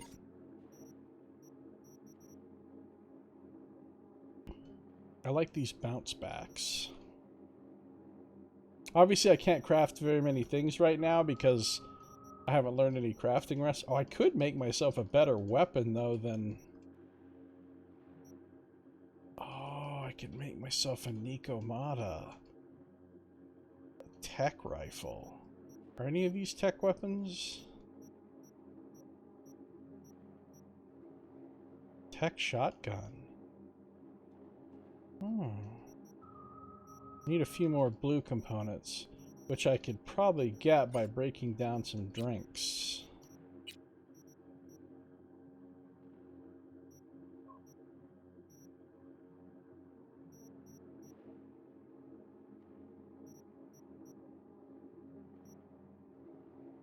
Somehow I'm going to make a tech sniper rifle out of fucking soda cans. Because, you know, that makes sense.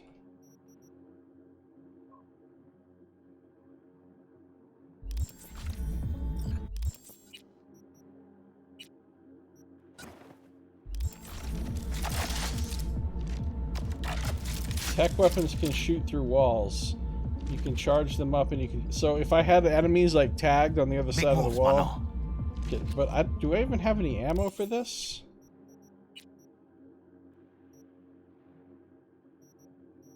I feel like I don't. I don't know where to see how much ammo I have.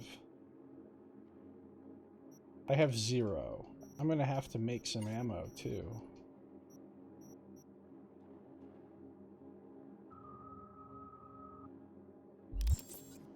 Now how much do I have? I have 32. Good.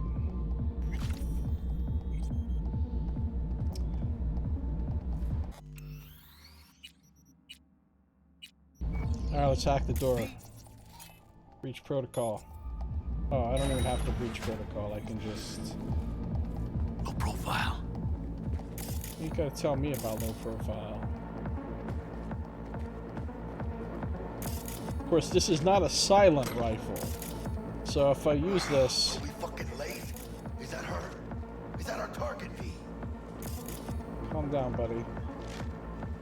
This is gonna make enough noise to wake the dead if I actually use this thing.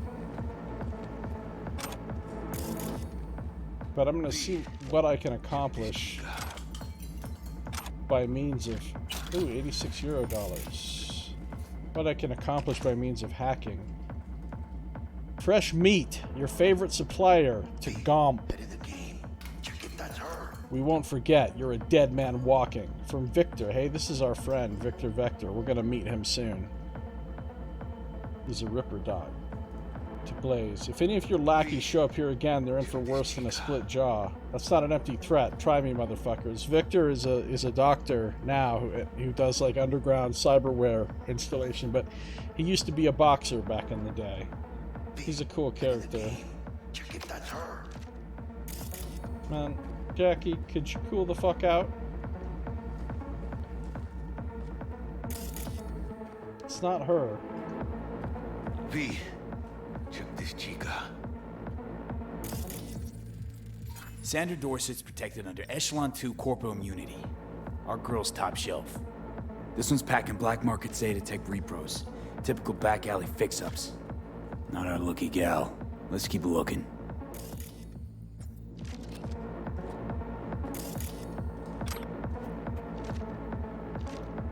Wait, did I make some bounce backs? Big move, mano. I did. I've got 8 of them. Emergency on demand. How did it happen? When and why did we as a society decide that human life is a commodity, a luxury? My mother passed away at 45. She still had decades of life to live until it was all stolen from her by common pneumonia. If she had held even the cheapest trauma team policy, she could have been cured within an hour, but she couldn't afford it. My mother died 5 months before her scheduled appointment with our family practitioner. The idea of privatized healthcare is deeply ingrained in our public psyche. Already in 2020, there was widespread consensus that €500 a month was a fair price for trauma team insurance. Health wasn't something you were given, it was something you earned. The private system may not be perfect, but there's no alternative, we thought. Bullshit. Now cross the Pacific Ocean to the USSR, where they also have highly trained medical technicians, high-precision nanosurgical suites, specialized antibodies, intravenous probes, the list goes on. They've got nanites. Emergency airlifts using modern AVs equipped with cryotonic chambers, they have those too. The difference then? They don't leave their people to die on the streets, at the store, in their homes. They don't force anyone to purchase their lives from a corporation as if they're the ones who own it. Public health care isn't some unachievable utopia. It is a reality. Trauma Team, on the other hand, treats its policyholders as both potential patients to be treated and potential products to be bought. They save lives only because there is profit in it. A saved life is a returning customer. Client death can also bring in fiscal gains in the form of organ and implant resale, though of course in regulated, smaller sums. An emergency care provider can't afford to give its managers reasons to deliberately kill off its clientele base for short-term windfalls. Surely, you ask, these medical professionals are also guided by their Hippocratic oaths? Please. So Trauma Team is pretty cool.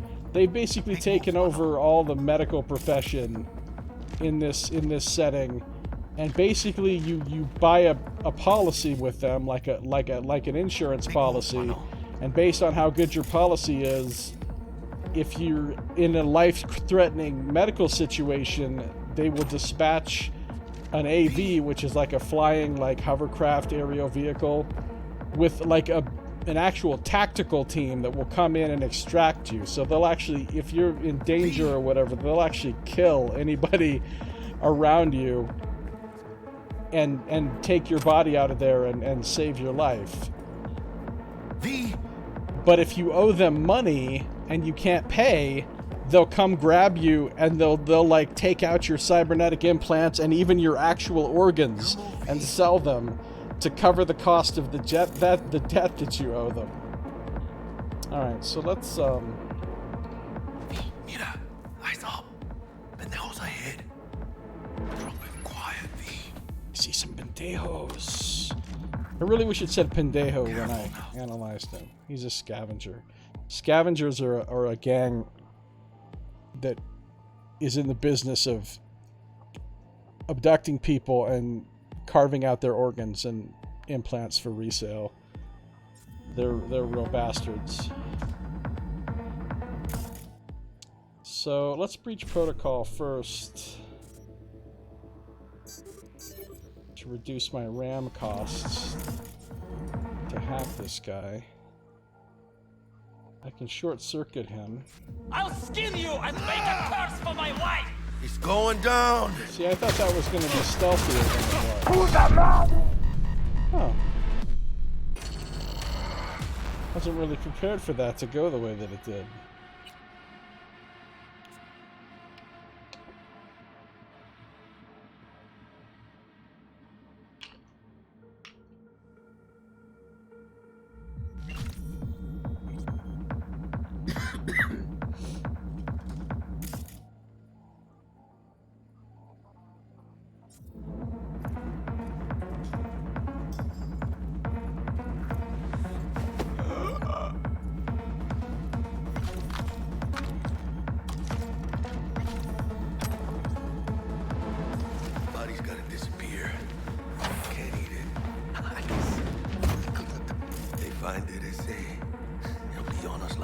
on shit. And we don't want that. We don't want them on us like flies on shit.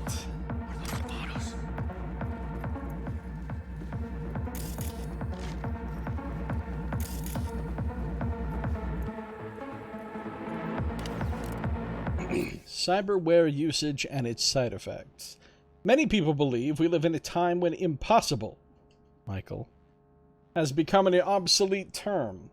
Ripperdocs can replace nearly any part of the human body with artificial implants, from your big toe to portions of the nervous system. My years in trauma team, however, taught me that the impossible, #impossible, is still very much possible. Even now, as we enter the twilight of the 21st century, we as medical professionals have not been able to eliminate all of the side effects that come from incorporating cybernetic elements into our bodies. Of course, everyone is familiar with the mental disorder most commonly referred to as cyberpsychosis, but it doesn't end there. Although advances in medical science for the greater part of a century have reduced its incidence to a minimum, cyberware rejection can still occur in a small subset of the population. These unlucky few can experience a range of complications, but the following are the most prevalent. 1. Immune response. The body rejects the implant, causing scar tissue to continue growing to the point that it causes pain and inflammation of surrounding tissue, as well as possible interference with the tech's electrical circuits. 2. Psychological effects. Neurological implants have the potential to cause unpredictable change in the brain.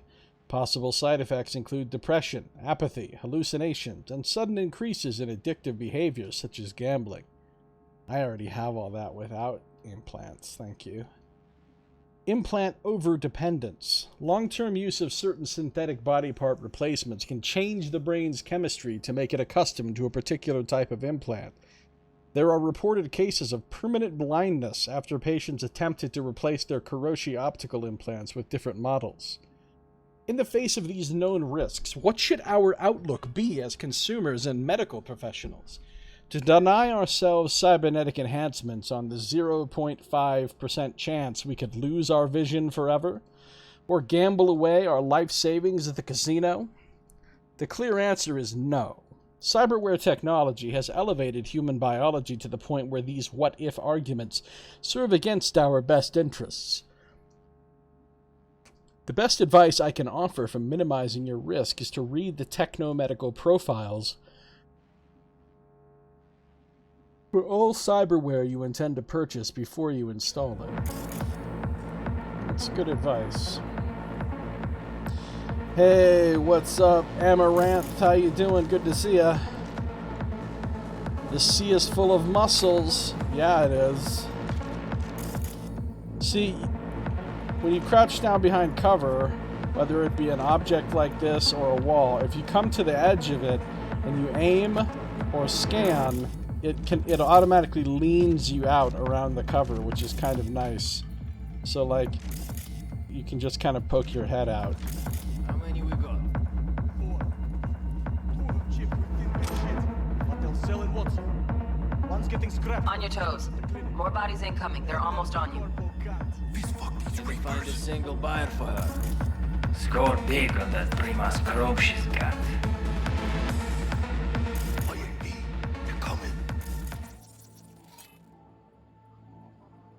I wish I had ping. I don't have my ping hack. When you use ping, it lights up all the other like enemies and devices that are on the same network. So basically you can see where everyone is. I also don't have whistle, which is another hack that like forces them to come investigate where you are.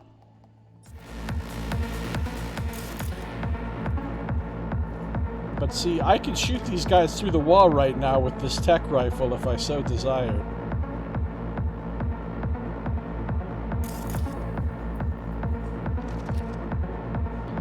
But it would start some shit.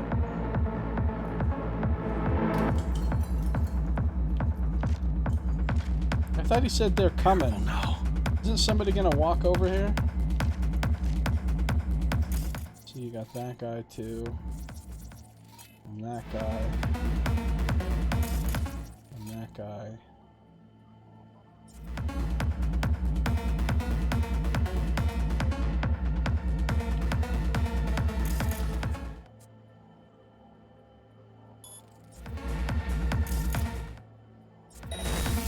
Now I could blind that dude. Someone's there. And like grab him. Pull him over here.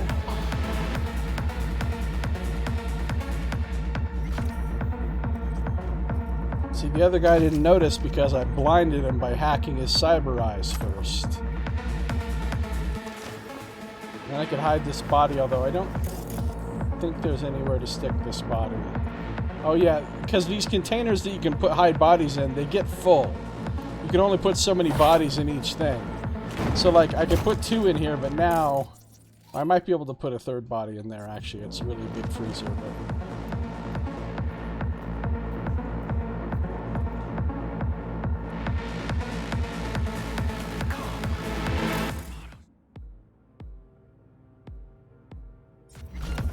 Where'd you go, блядь?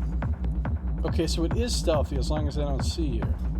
So I just did damage to that guy by, like, short-circuiting his cyberware. Now, if I just shoot this guy through the wall right now, what's going to happen with the other dudes? Oh, fuck it. That all you got? I tear you apart!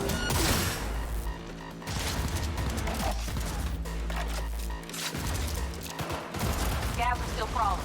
Clean it up, clean it out. Don't want to be bringing the target out under fire. Definitely don't want to slug it down. No way.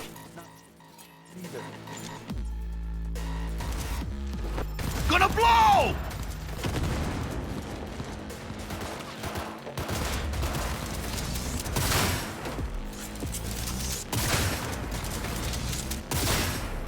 Hijos de puta! Да не высовывайтесь, придурки!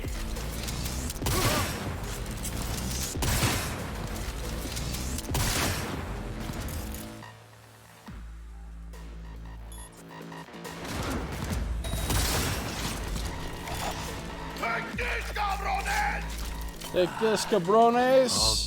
Oh shit. We got a scary boy.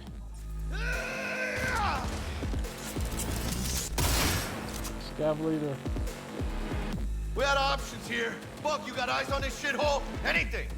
Room he's in looks out on the balcony. Got a window on the left. Give me 2 seconds to pick the lock. Look between the eyes, D!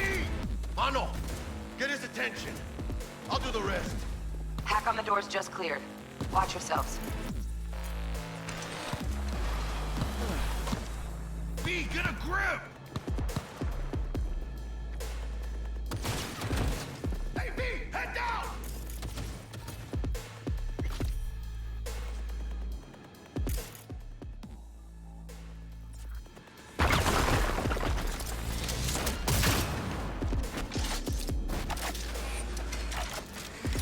Don't see any movement on the sensors. Looks like you got them. Clear to go. Shit, where the hell's our target? Look around. Gotta be there somewhere. See, I never used these tech weapons before.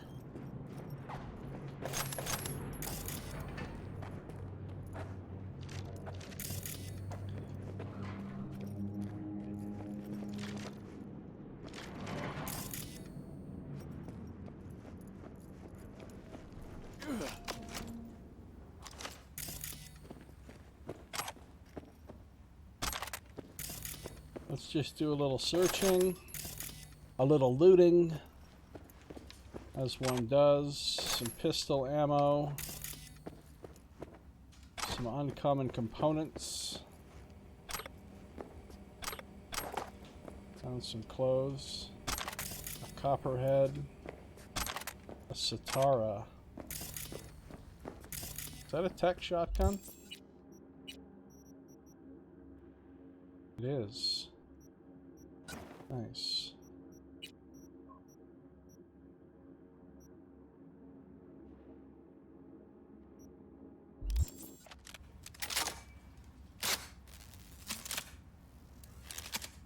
Very cool.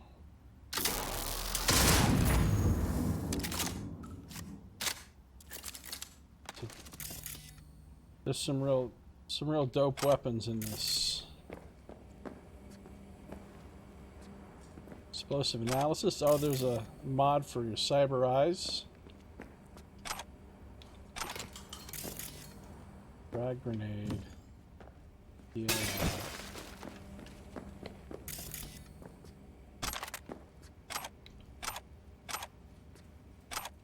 Bunch of grenades.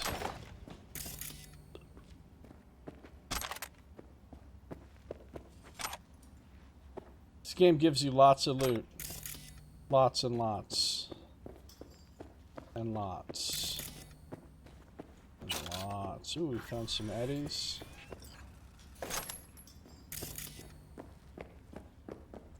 Basically everywhere you go after you take out a few guys, there's like a million things you can pick up.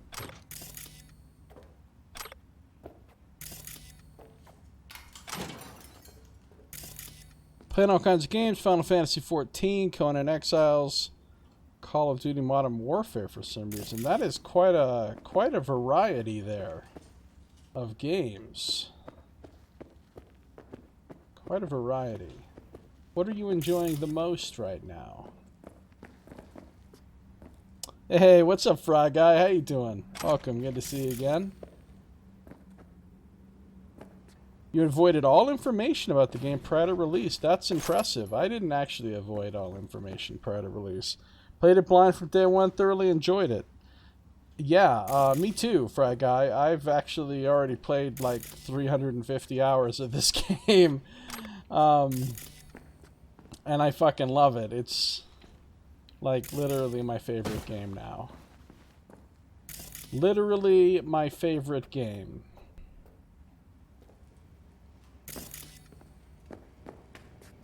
Even after 350 hours, I still just wanted to start again.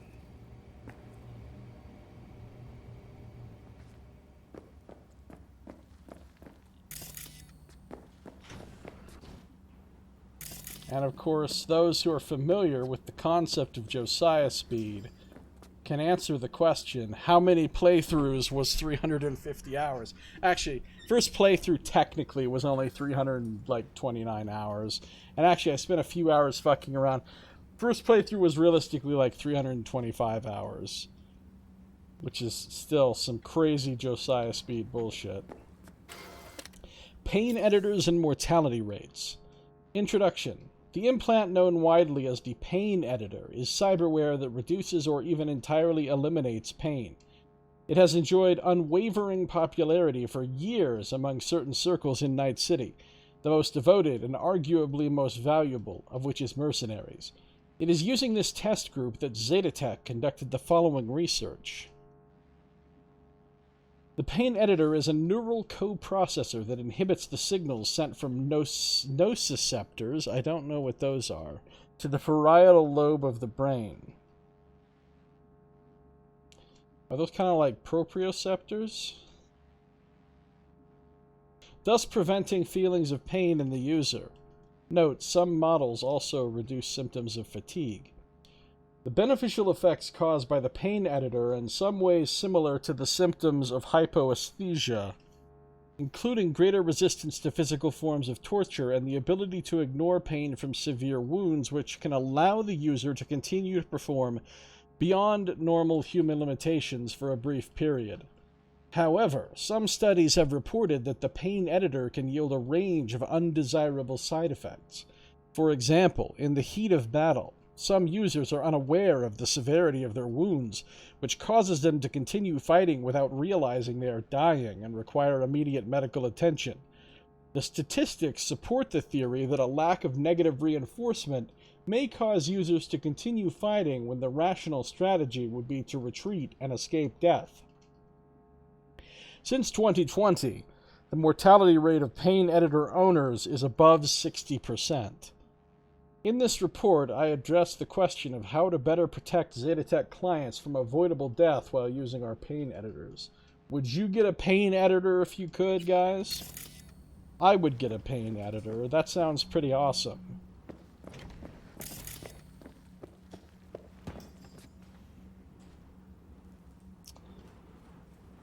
Pay or your head will explode. From Nightmare. Hey, Choom. Today is your unlucky day. You probably wondering who I am. I'm a voodoo boy. Probably heard of us. Spoiler alert, this is not a voodoo boy. This is another spam mail. Saw some negative reviews and comparisons. Well, there is a profound amount of negative feeling toward this game out there right now. I mean, there are a lot of people that are really pissed about this game. Mostly because on the console versions, it was extremely fucked, technically, when it came out. It just didn't run worth a shit. Even on the PC, a lot of people have been having major technical problems with it. Game-breaking bugs, lots of non-game breaking but still annoying bugs, crashes and stuff. Now, it's run really good on my PC, and I haven't had very many bugs at all, but I'm lucky. Beyond the bugginess, which a lot of people, and the technical issues, especially on the console versions, a lot of people are pissed because they feel like some features and content that they thought were going to be in the game are not in the game, based on what they think CD Projekt Red, quote-unquote, promised in early marketing materials, but I don't believe that to be the case. I don't think they promised much at all. I think they showed some things and said, this is what our plans are with the game years ago, while directly telling us and showing on all the footage, work in progress, this is unfinished, this is what we're working on. And then they have to change things over time as they're developing the game, just like every other game. Just like every other product that is made that is a media product, they're like, oh, there's cut content. Listen, guys, I don't think you want to know how much cut content there is in every single movie you've ever watched in your life, in every single book you've ever read in your life. Do you know how much cut content is in every single piece of interactive fiction media? I mean, there's always cut content. That's literally part of the creative process. That always happens. So I don't understand why all of a sudden now it's a problem.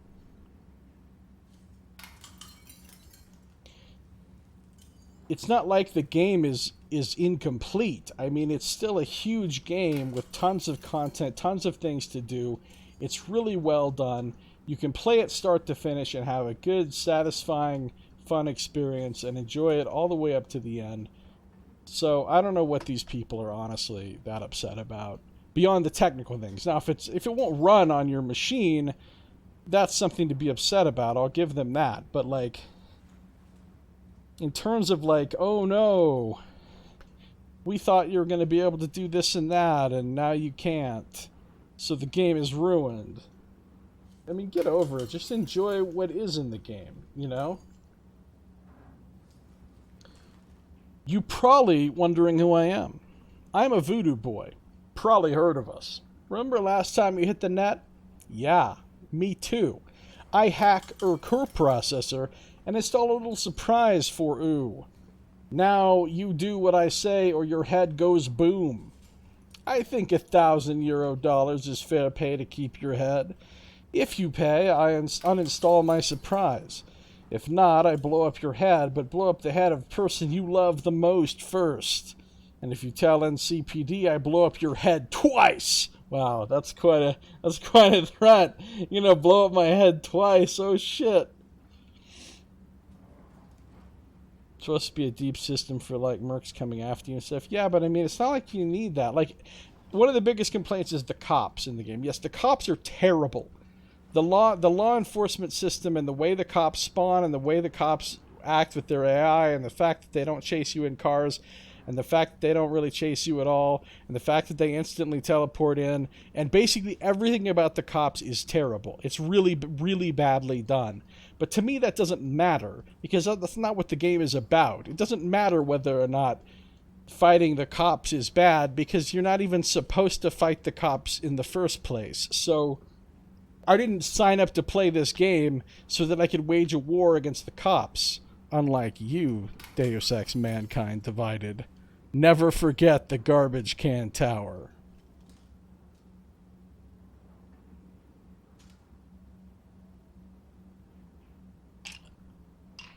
But yeah, there are systems in this that are really half-assed or badly done or that have been cut out. But none of those systems matter to me. None of them are cogent to what I think the game is about and what I enjoy in the game. So, to me, those things don't detract from how good the game isn't how much I love it, you know? You have 2 days to pay, and I know you read this because I install SpyCam in your optics. We read it together. This is not a negotiation, Choom, so do not reply. Just pay and you will live. Cheap implants for cheap, cheap, cheap. Huge savings on discounted secondhand cyberware. Don't miss out. Today's deals: plastic sin skin, pink, hand size M, 2nd gen, used 1 week only, near mint condition. Imagine having someone's used skin on your hand. Tech hair, green, shoulder length, luminescent, 2nd gen, moderate use, occasional flickering, faint cigarette smoke smell. That sounds awful. Alloy feet, chrome, unpainted, men's size 8, 1st gen, light rust from lake water exposure. Price reduction due to lack of owner records. Synthetic calf muscle, red. No casing, mint condition, 2nd gen, retrofit capable with older joint models. Items go fast, so buy now. Continue following us for the latest and best deals. Need someone to watch your back? Animals are alpha. Animals are one of the big gangs in the city, and they hire themselves out as hustle, which is a sort of portmanteau neologism for hired muscle. Danger prowls Night City. Got a stalker on your tail? Hired iron out for your blood? Some freak giving you crooked looks and bad vibes? Or maybe you're just looking to pad your personal security? The animals got your back. Survival of the fittest. It's the only law that matters in Night City. You hire us, we show your enemies just what that means. We'll protect you, your home, your workplace, your property. Hell, we're even happy to knock on a few doors if necessary. Become king of the jungle. Choose the animals.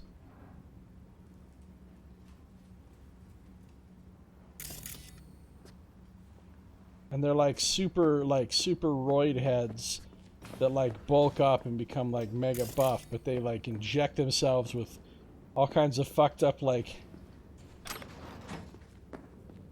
horse testosterone and crazy shit.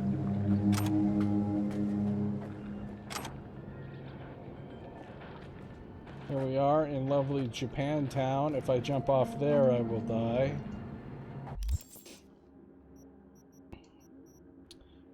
We're in Japantown at the moment.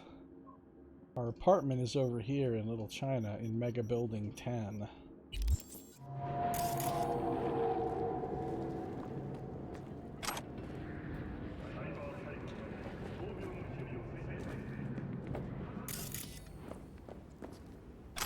A trilby? Okay, I would never wear a fucking... Ooh, a heavy machine gun. You can't take heavy machine guns in this game. I can pick it up, I can use it, but I can't add it to my inventory. As soon as I switch to any other weapon, it automatically goes back to the ground. Because I guess they're too big or whatever. But you can rip, if you have enough body stat, you can rip heavy machine guns off of turrets and use them to kill people, and they're like really powerful guns, obviously, as you would expect. Some shoes. Ooh, 253 bucks. Alright, we read this already.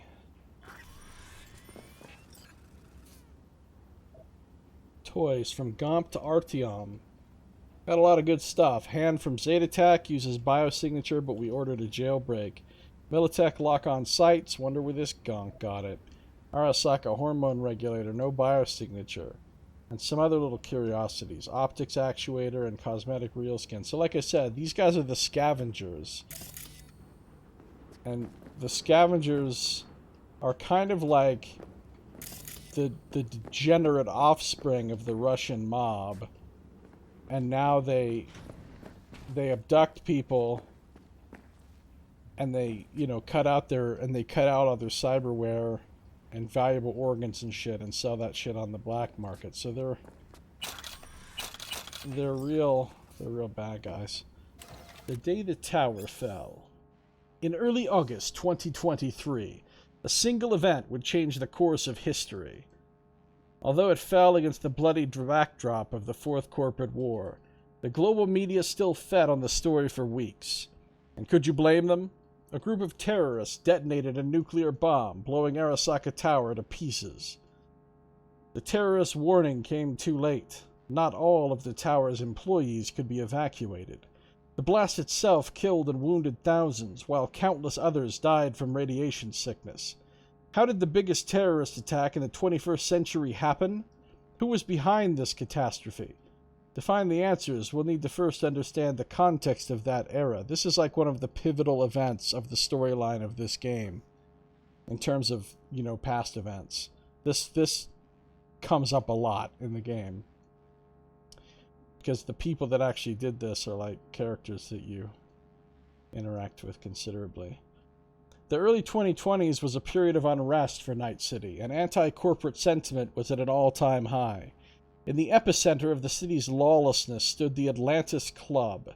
It was seen as an island of resistance against the powers that be, primarily megacorporations like Militech or Biotechnica, though a special place in hell was reserved for Arasaka, the Japanese arms manufacturing Zaibatsu that held the most influence over Night City. The kinds of people who frequented the Atlantis felt that corporations had hijacked the future and turned people into consumer slaves and, ironically, deprived of the two things capitalism loved most: freedom and choice. These people called themselves edge runners. They positioned themselves against the corporate world order. They declared their own freedom in opposition to the status quo, but deprived of any peaceful way to meaningfully change what they called the system. They reached for more radical methods of self-expression, and these people were no strangers to violence. Yeah, we're going to find out a whole lot more about the bombing of Arasaka Tower later on. Find Sandra Dorset. Well, Jesus fucking Christ. Got some bodies in the ice tub here.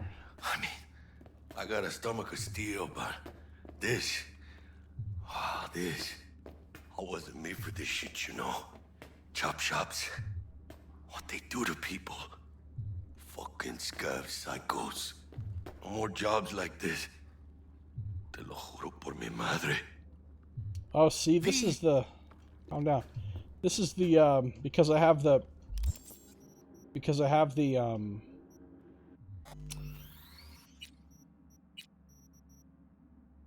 Well, I don't know what section it's in, but I have the,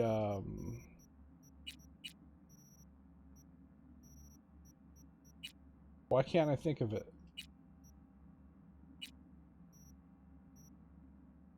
I don't even see it in the...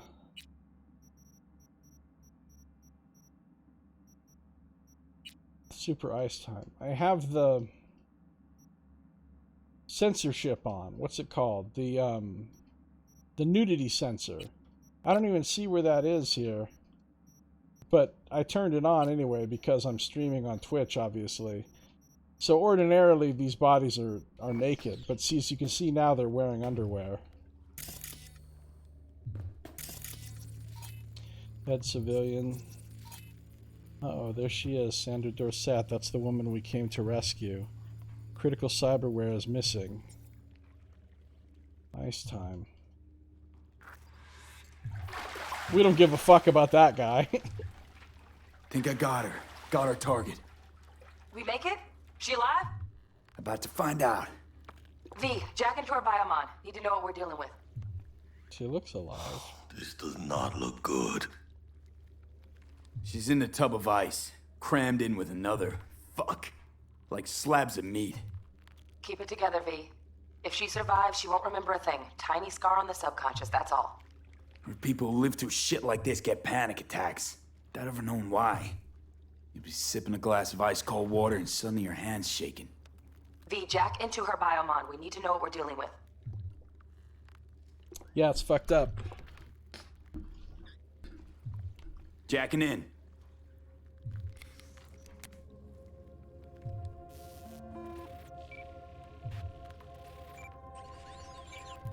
Sandra Dorset, NC570442. Traumatine Platinum. Platinum? Shit. Trauma should have swooped in if she sneezed. Guessing they jammed the transmitter, Sig. Looking at a hacked biomon, firmware reconfig, or a neurovirus. Carajo, T-Bug. You ain't seeing this place. This is tubs, ice, hooks, and cleavers. Scott Muncher's hack, huh? Got an idea. Check her neuroport. Find a shard? Yeah, pull it. That'll be what's muting the biomon. Is that even safe? Can't we just get her out of here? We found her still breathing. Can't lose her. We need that biomon working, checking for hemorrhages, whatever. Find that shard and yank it. There are some happier moments in the game. There are a few nice, sweet, sort of like wholesome parts, but yeah, a lot of it is real dark, and I like that. I want that kind of dark storytelling and setting. Found the shard. We're moving now. Check the biomon. Anything change? Greetings, Sandra. If you are conscious, assume recovery position now.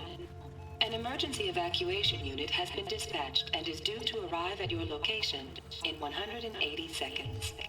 Biomon claims trauma will be here in 3 minutes. Your premium plan will cover 90% of the projected costs of your rescue and treatment. Pobrecita. Let's get her off that ice. Jack, look sharp. Not done yet. Don't know who's out there. Locked and ready, hermano. Do your thing. So trauma team's on the way. It's pretty much the end of our job. Oh, fuck. She's flatlining. B, need to know what's going on. Jackie, air hypo. Fuck, this is bad. Hey, catch, vato!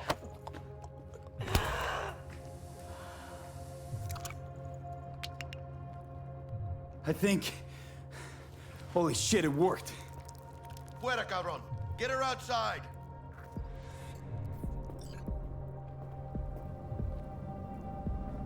Fuera, get her out. Terrace.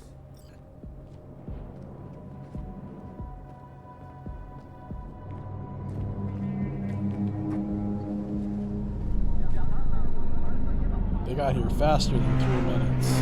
Landing. Stand clear. Initiating security protocol. Trauma team does not fuck around. Stop in the doorway.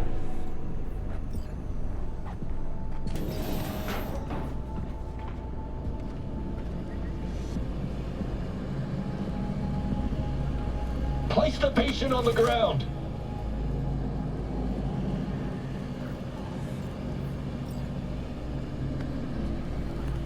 Five steps back. Now.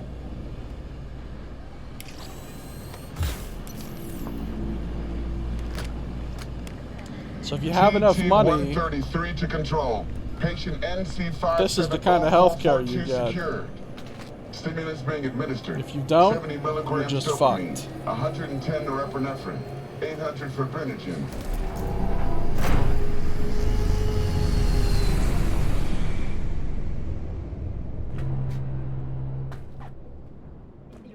Let's get out of here.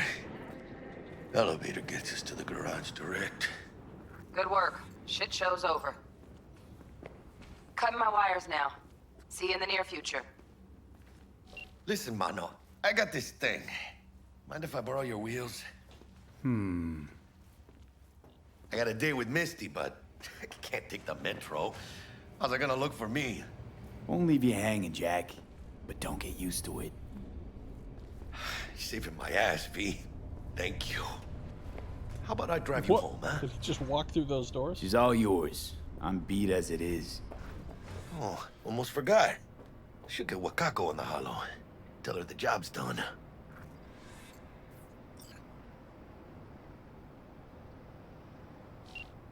Right now I only have 3 contacts in my phone. By the end of the game, you've got like a ludicrous number of people that you can call. Although unfortunately, about half those people, if you call them, they just won't answer their phone. And the other half, if you call them, usually they don't have much else new to say. But once in a while you can call somebody unexpectedly. They'll have something new you can talk to them about.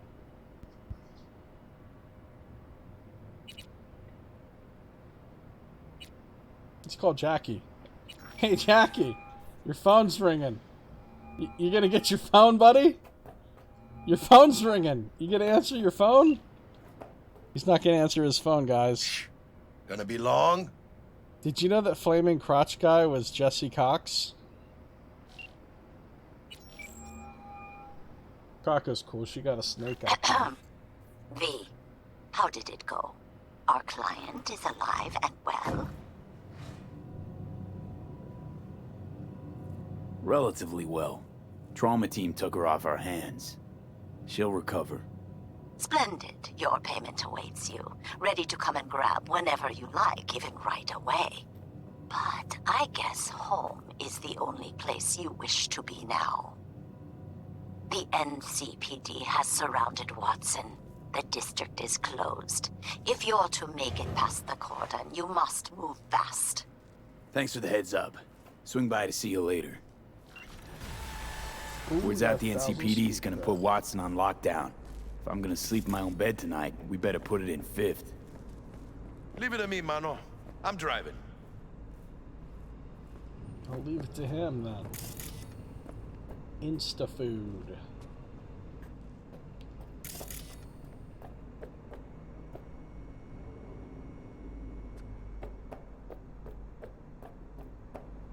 Yeah, and Gary the Prophet is Co-Carnage, although that one's a lot more obvious since he looks exactly like him.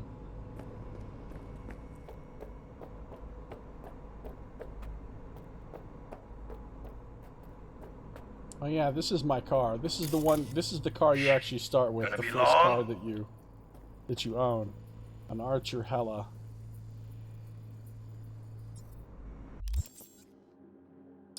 Kako Okada's got us a gig. Fixer got an SOS call from one of her clients, Sandra Dorset. All signs point to her having been plucked off the street by scavengers. Motherfuckers are in the biz of carving people up and selling their implants on the black market. I think it's time we paid them a visit. What do you say, SA? So I think at this point in the game, at least, your journal entries are like written by Jackie, essentially. Later on, I think they're written by someone else. Better to be prepared than dead. The street can be brutally unforgiving, so a quick brush up on combat skills certainly couldn't hurt.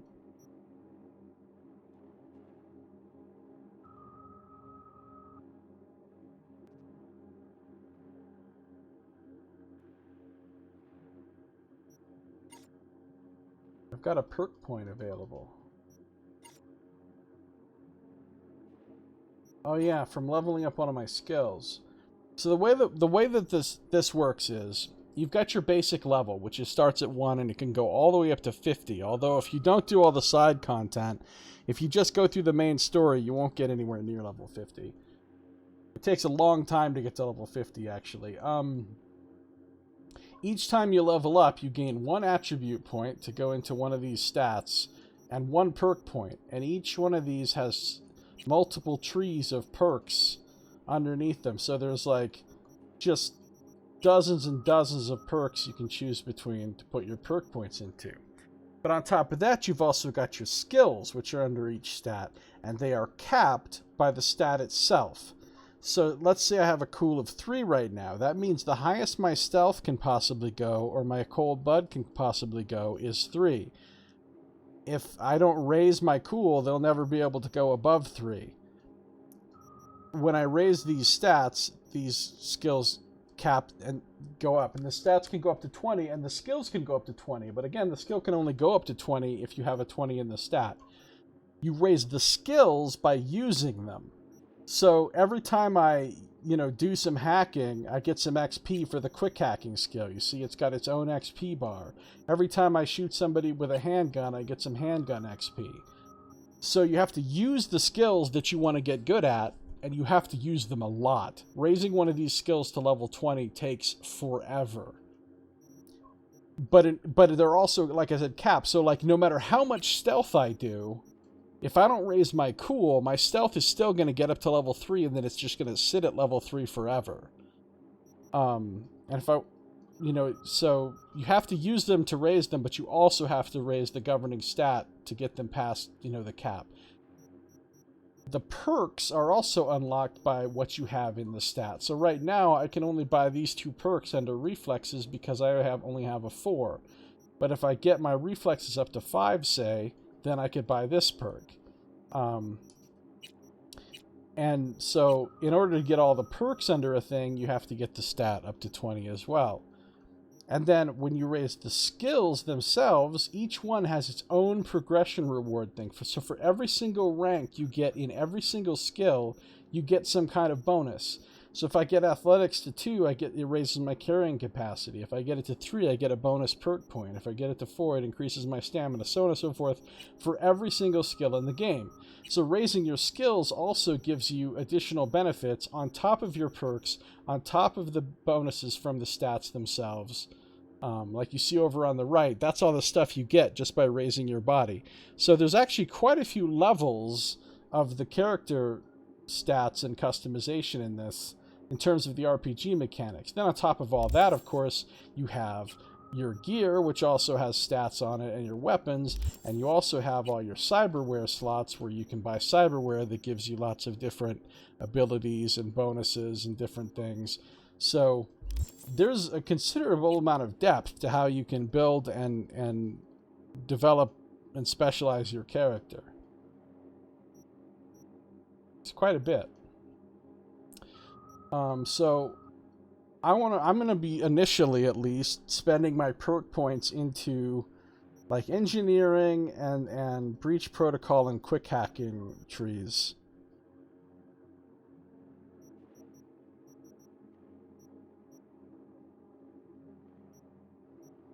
And maybe some crafting. I don't even know any rare crafting things yet. So, like, see explosion radius of grenades, immunity to effects from your own grenades. Damage taken from explosions is reduced. I can upgrade the data mine demon. Increase breach protocol time. Disable cameras in the network. Mass vulnerability demon. Crafting specs for uncommon quick hacks. Reveal enemy netrunners. Quick hacks deal more damage. RAM recover during combat.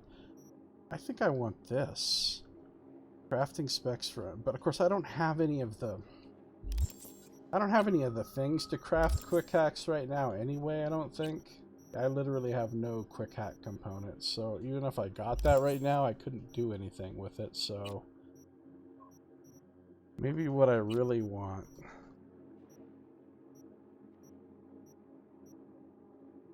is either biosynergy or mass vulnerability.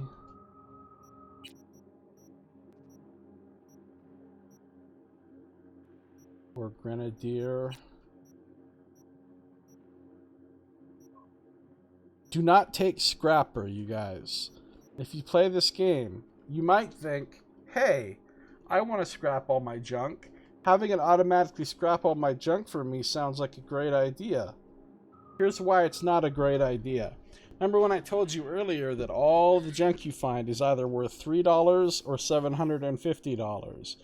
Well, the ones that are worth $750 you want to sell, because you can make a lot of money that way.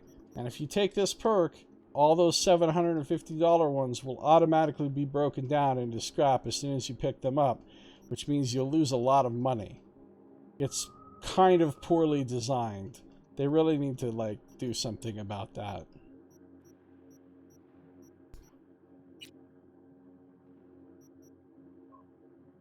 I'd like to use more grenades in this playthrough. Now, I don't technically have to take this perk because there's a piece of cyberware, there's a modification you can get for your cyber eyes that will do this exact thing without spending a perk point. But mod slots in your cyberware are a more limited resource than perk points. I mean, you end up getting a ludicrous number of perk points anyway, so I'm pretty tempted to get Grenadier. I think I will. The thing is, guys, based on my 350 hours of this game, is every single build that I've seen is overpowered. No matter what you invest in, it's overpowered. If you go into stealth, you're going to be overpowered. If you go into melee combat, you're going to be overpowered. If you go into crafting, you're going to be overpowered. If you go into hacking, you're going to be overpowered. Everything is good and makes you ridiculously powerful. So go ahead and spec your character any way you want. You honestly do not need to look up builds and shit. Just take practically anything and your character will get really powerful in this game. In my opinion, the game is quite easy, so even on the hardest difficulty. Now, if they make a harder difficulty than that, which I hope they do, because honestly the game kind of needs one, to where, you know, it suddenly gets really difficult, then you might really need to start, like, worrying about your spec. But honestly, you can kind of just focus on any area you want, and you'll be a badass. It's pretty well designed in that way.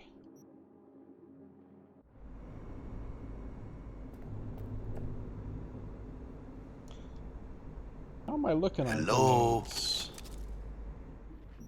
I got 9 frag grenades already, 2 flashbangs, a biohazard. Okay.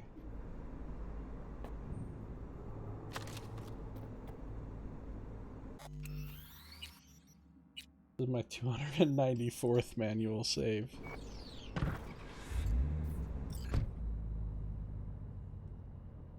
Let's go for a ride, Jackie. Yes! Finally the radio! This is Graves.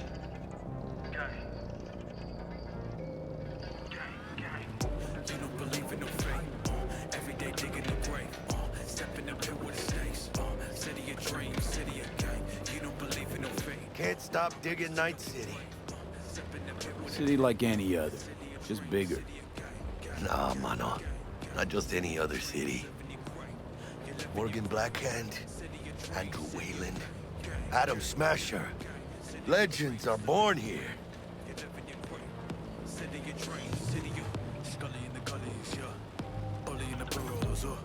Man, I'm starving. Let's grab a tight bite. What do you say? Jackie, they're locking down Watson, remember? Oh, shit. You're right. Is it just me, or... Oh, fucking knew it. Man on our ass, tailing us. Chingado. I don't like this game. Not one tiny bit. Scabs! Hijo de puta! Fucking drive, Jackie! Come on, bitch! Chingada madre! Can't! Keep her steady! Hold tight, V! Did I just die? Holy shit! I didn't even know you could die there. Alright. Well, I do have it on very hard, and I'm in the beginning of the game. I haven't put any points into body. I didn't really have the right gun for the job there. Tech shotgun, not really. Is it just me, or... Oh, fucking knew it. Man on our ass, tailing us. Chingado. I don't like this, V. Not one tiny bit. Scabs! Hijo de puta! Fucking drive, Jackie! Come on, V! Shoot! Can't! Keep her steady! Hold tight, V!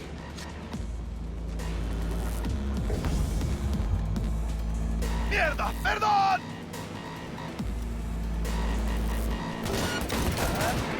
Got you, asshole! V! Aim for the driver!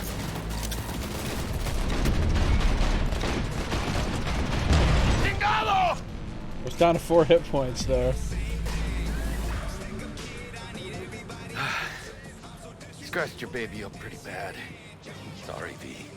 It's okay. It can wait. Let's just focus on getting home. Let's switch songs.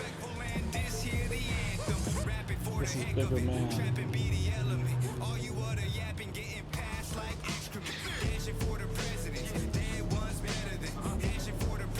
Crossing the bridge over into Kabuki, which is part of Watson, which is the district we live in. Pulling out all the stops.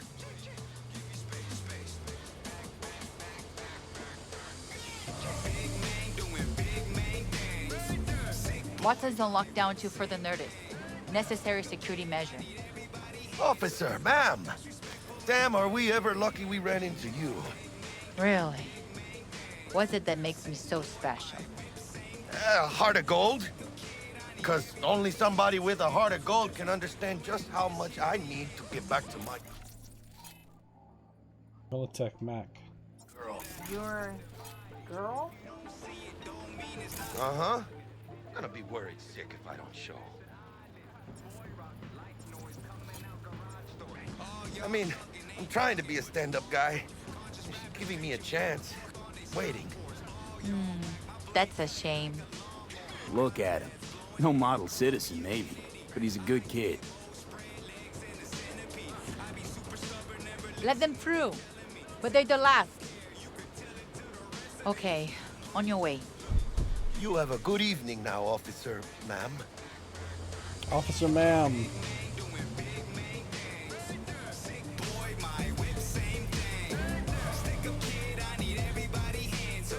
She took a liking to you. Devotion I demonstrated, grabbed her by the gut. Right. I'm loyal, stable in my affections. Mm-hmm. And unassuming. You get it.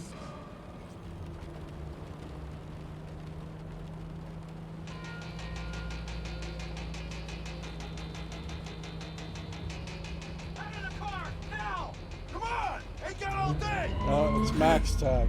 Check it out, V. Mission's going down. Get their hands! Fucking shoot! These guys are fucked. Doesn't look like your average bust. These ain't your average badges. That's Max Tac. NCPD's apex predators. MTAC rolls in when things fly out of hand. Gonks out there, though. Just a midday snack for them.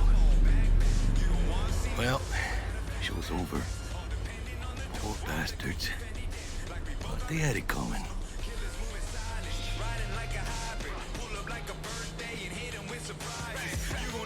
Eventually, if you get high enough level and powerful enough, you can actually take on some max tax guys and win, but they're pretty much the deadliest dudes in town.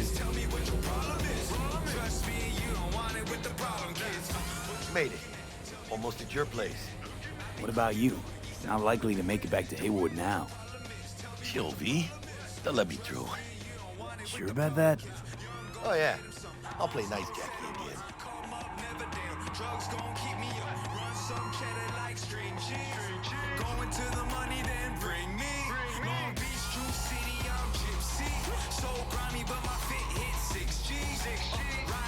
Oh, guapo. Why are the tires squealing so much? What are you doing, Jackie? Sweet dreams, then. Tell Misty I said hi. I will. Ahí luego. So we're back at the parking garage. So he's driving off in my car because he's borrowing it for his date with Misty. Hey, I leveled up to 2. Nice. So I get another perk point. And an attribute point. Oh look, it's...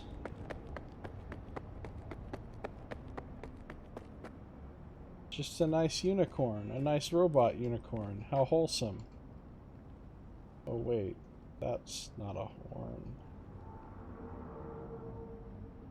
That's a dick. El Guapo, Need for Steed.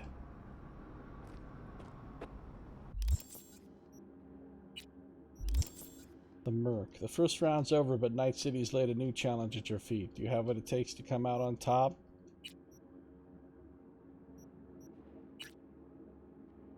Whenever we go see Wakako and walk into that pachinko salon of hers, I get this weird, like, tingling feeling on the back of my neck.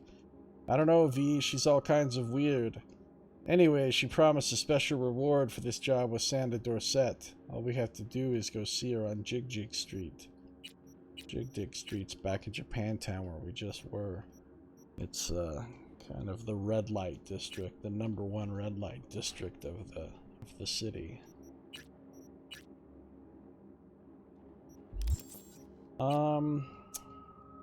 So I'm focusing on technical ability and intelligence to the exclusion of all else for now. I think I'll go... Well, let's see. Is anything special I can get at 7 with either of those? I could get extended network interface. Automatically highlight access points would actually be pretty cool. Oh, weak link is nice.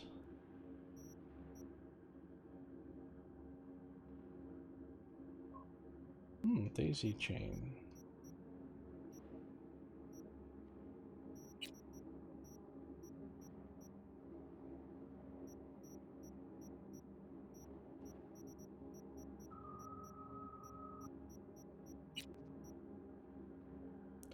Grenade types deal extra damage.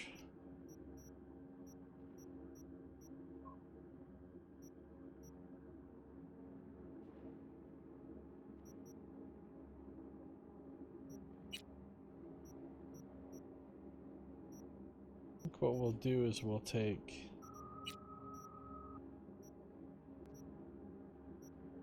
biosynergy, allowing RAM to recover. RAM is like what you need to do your quick hacks, and it's kind of like mana. You have so many points of RAM, which the RAM is based on what cyber deck you have. Right now I have the shittiest cyber deck available, so it only has 2 base RAM. And then your RAM is modified by other pieces of cyberware you have, as well as your intelligence stat. And probably certain perks and stuff. So right now I have hardly any RAM, but eventually you could get a lot. And you use it to essentially as like a currency to cast your, or to do your quick hacks. And then it regenerates slowly over time, but it doesn't normally regenerate during combat. So I'm going to take biosynergy, the first level of that, to help me get RAM back faster.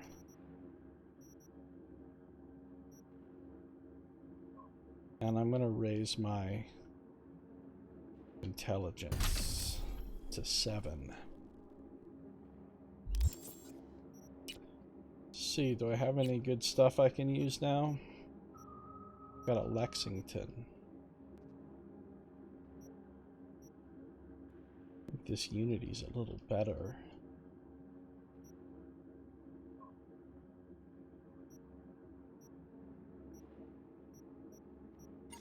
You can also upgrade your items. So if I wanted to make this Unity that I'm using a little better, I could spend some components to do so. But I'm not going to bother because I'm sure I won't be keeping that pistol for very long, so I don't want to waste components on it.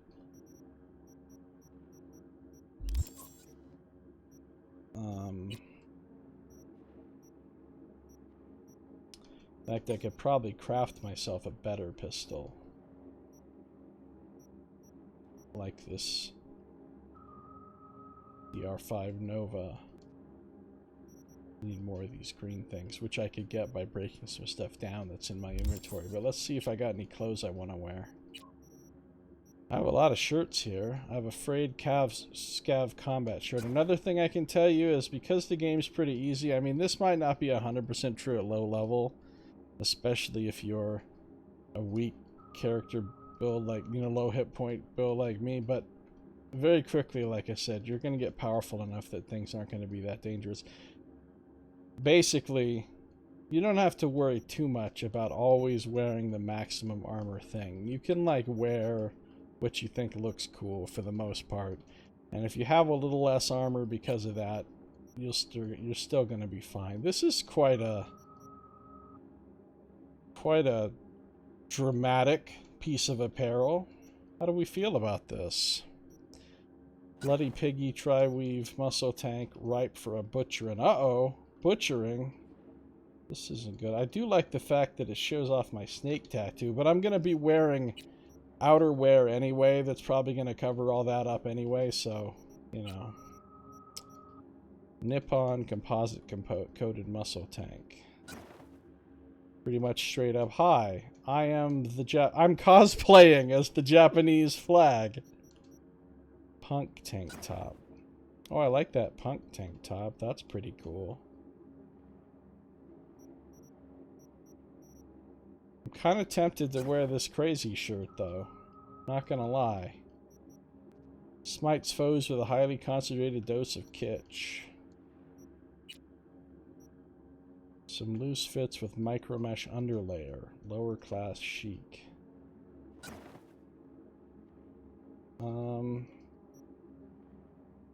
Yeah, I can see that.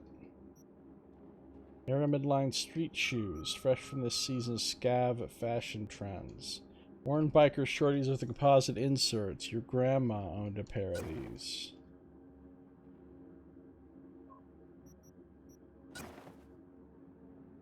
I think I'm gonna go for colorful stuff on this guy. We'll get him hooked up with some colorful shit. Now this I'm not going to wear. I don't need 4.3 points of armor that badly. Look how... Well, actually, you know, that doesn't look bad on him. But, no. I'm not going to wear that fucking trilby.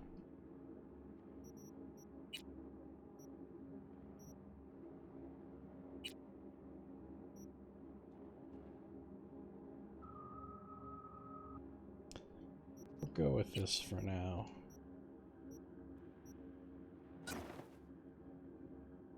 Maybe we'll go with this. That looks pretty clean.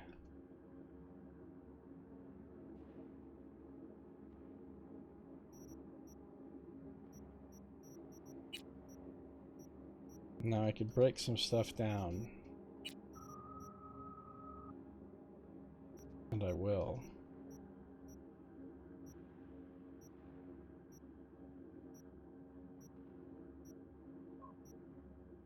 All these items are only worth $3, so it's not worth selling them. At least until later when I have like...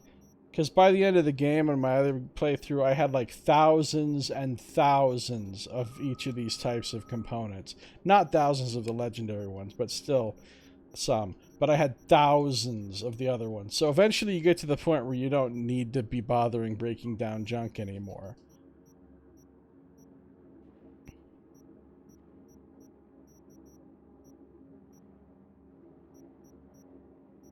I've already got 26 of these bounce backs. I ended up finding thousands, literally over 2,000 of these low-level healing items. Actually, probably closer to 3,000. I just started breaking those down for materials at some point because I was able to craft better ones. So I started crafting better ones to actually use, and then all these lower-level healing items that I actually found, I just broke down for materials.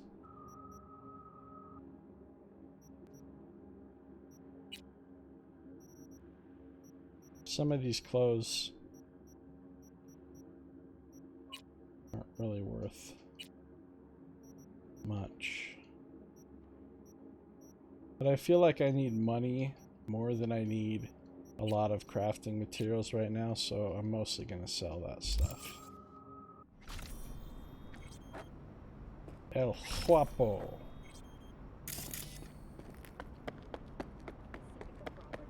I'm a clip boss, got a jewel on my tech, yeah, yeah.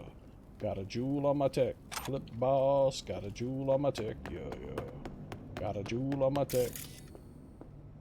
Sunny Somalia, #1 tourism destination of 2075 according to Night City Journal. Things have changed in the world. #1 tourism, Somalia. The world is a different place. Let's grab that Chromanticore. I'm a clip boss, got a jewel on my check, yeah.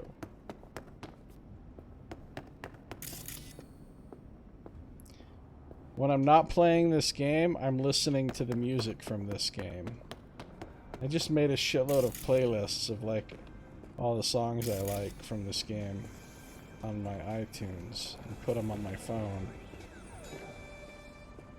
I found somebody on Reddit who had ripped every one of the radio songs from the game, and there are like over 150 of them from the game files, and uploaded them.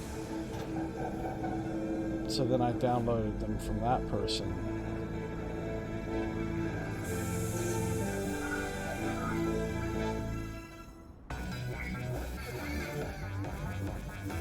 what the problem is.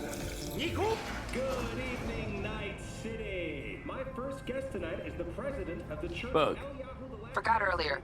A runner I know has something you could probably use. Zipping your deets. Praise be to thee. Zipping deets. And our second guest is Karina Lee, host of the Chip In program, which promotes the use of cybernetic implants. How's life treating you? We're gonna watch beautiful? some TV here. Can't complain, Ziggy. Thanks for having me.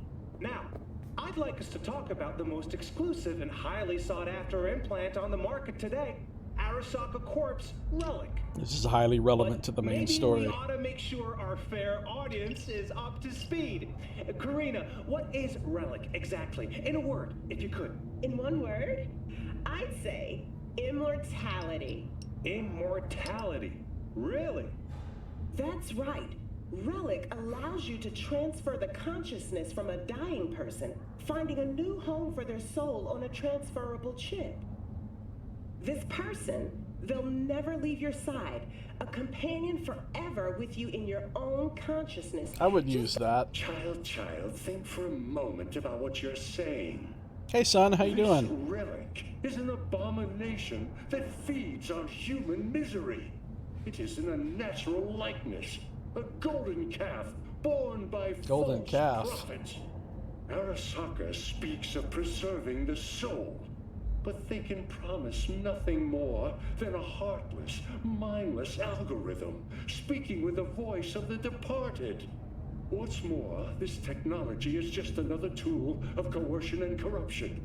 Only the wealthy and powerful elite will have access, and they will pay any price in exchange for a chance at this so-called immortality. Well, that is true that Arasaka Corp has specifically limited access to the relic in order... Your promise is a lie, an evil lie, motivated by greed and... Now that is rich. Hey, excuse me? False promises, greed, a lust for power. Why, sounds an awful lot like a church. What? How dare you? Do you not promise a life after death? Do you not charge funeral fees to a family in mourning? Maybe the Reverend is just afraid of some healthy competition, huh? Competition? You believe everything in this world can be counted, measured, rationalized. And wouldn't we be right? We can construct artificial brains, create new consciousness. But I ask you why? What does that give us? Are we as a people on this earth any happier for it? You claim that this relic gives eternal life, but all I see is an eternity of suffering. Rather than say goodbye, we haunt ourselves with their voices, their presence. What do you folks think? Who holds the truth? Is it Ms. Lee or maybe Reverend Culver? That is up to you. Send Culver or Lee to 7892 to cast your vote and enter your name for a chance to win tickets to this year's playoff.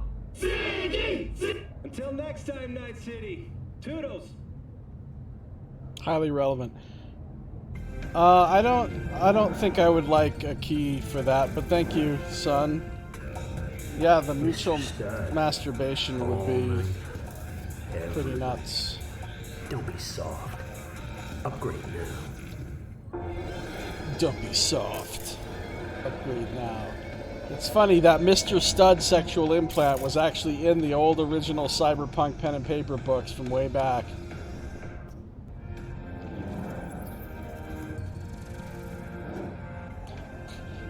When you're out and about downtown, sometimes you can hear being pumped out of some speakers ads for that mac and cheeses brand, and it's literally a fucking Jesus-themed mac and cheese product. It's pretty funny.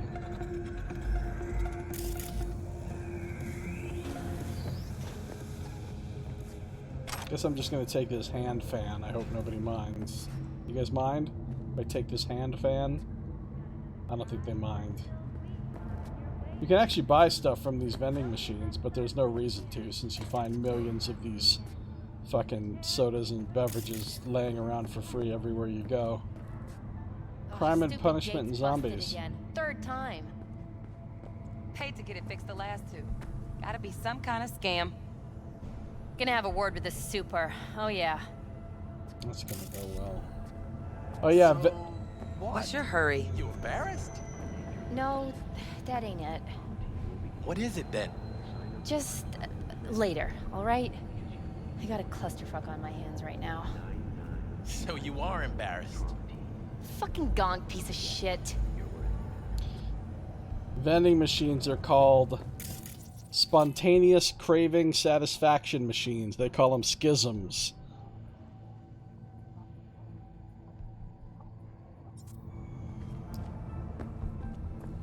Honestly, I would say you should avoid for spoilers because you should probably play this game. It's really good. It's got a great story, and there's some characters and situations in this that specifically reminded me of you. There were like about 3 or 4 times as I played through this and I was like, oh my god, this is so Son. He would like this part. So I would say, and since I'm planning to mostly play through like main story stuff and not fuck around with a lot of side content, you might not want to watch too much of this. That's my apartment. That's a bugged thing on the ground that I can't pick up.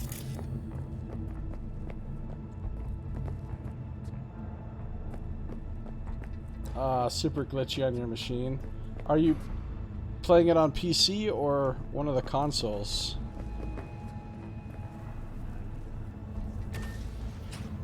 I'd recommend playing it on PC, but of course you have to have a PC that's pretty decent to run it well.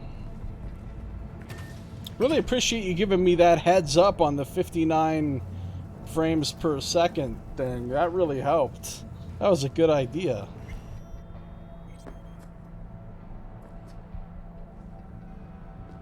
You gotta shut your door to your apartment when you go in, because otherwise randos might just wander in here sometimes. Open your window and look out. This is actually a pretty fucking nice apartment, considering how poor Via's starting off. This is bigger than my apartment in real life.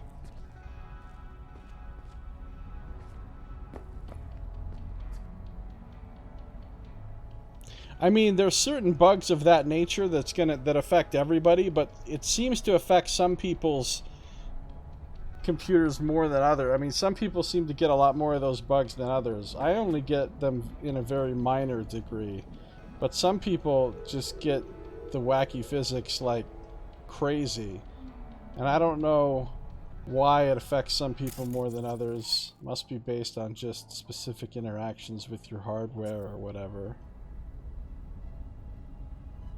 What we're looking at across there is Japantown, which is where we just were when we were doing that mission. It's across, there's like a bridge, see?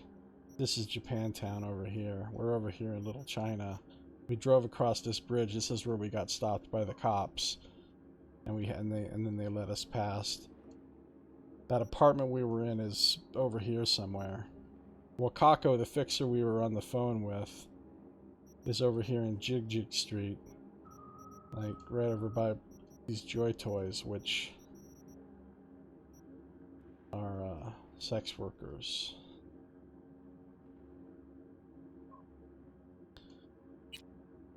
So you can go to this, like, sort of isometric view if you want to, like, kind of really get a look at the shapes of all the buildings and everything and be able to, like, freely rotate and...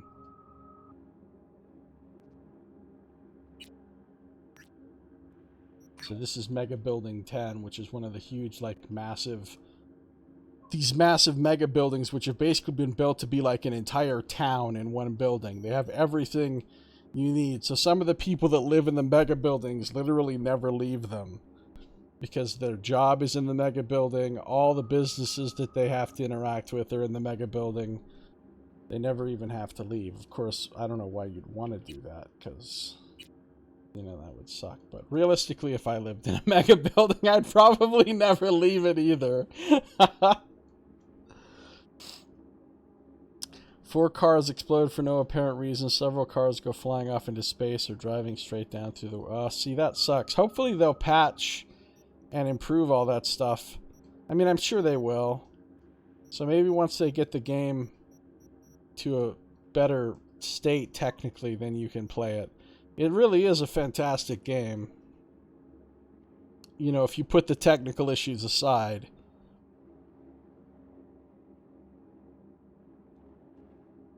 Yeah, waiting for the enhanced edition, yeah. I mean, it'll take a while, you know, but if you're just patient, then...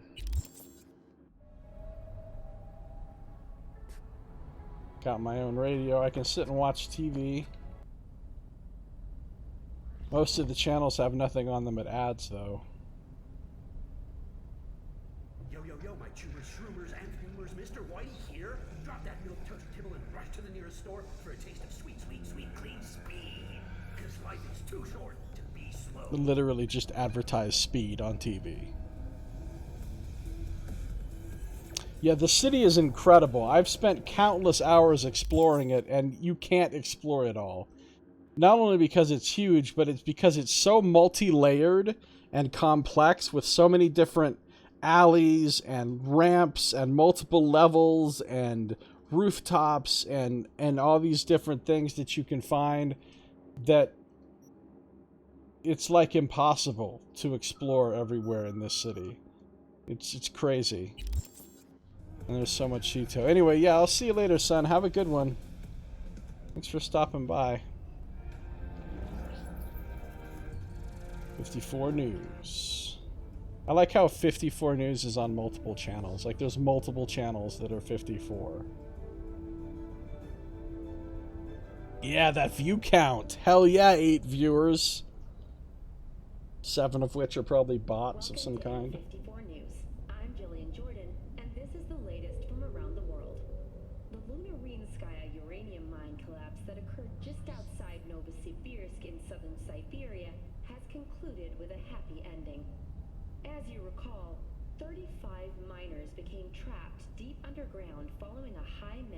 Earthquake. But thanks to their Suez Lake 2 hibernation implants, the miners were able to survive without access to food and fresh water for 2 weeks. Fortunately, after their rescue and following a brief rest for technical evaluation, the miners were able to immediately return to work. Moving from below the Earth to above it, Militech has announced plans to establish a new colony on the Red Planet. The proposed base will be subdivided into 3 areas: industrial, scientific, and residential. 10 residential modules are already available for purchase at a starting rate of €100 million. A hefty price, yes, but can you truly put a price on it? It's weird. An ad is starting while she's still doing the news story. Never seen that before. Contains easy beef. Not real beef. People don't eat the meat of actual cows anymore. They eat in vitro beef that's created in a lab.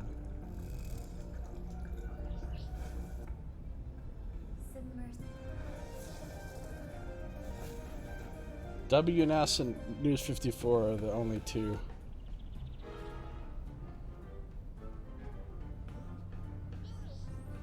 Oh yeah, this is the show that the police department does to teach you about how to interact with the law.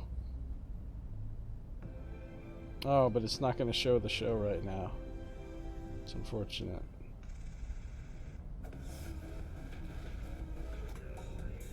Mistress.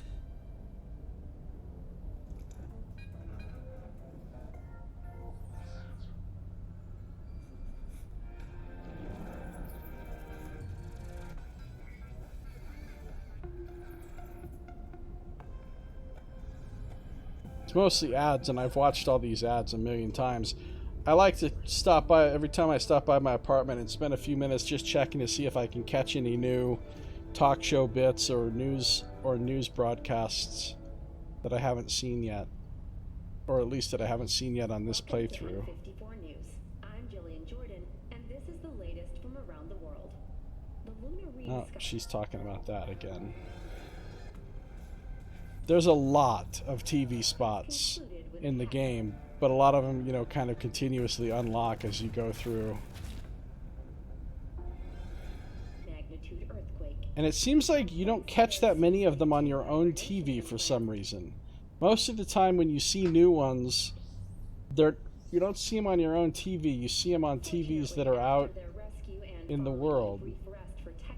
When you sit down at your own TV, you mostly just get ads.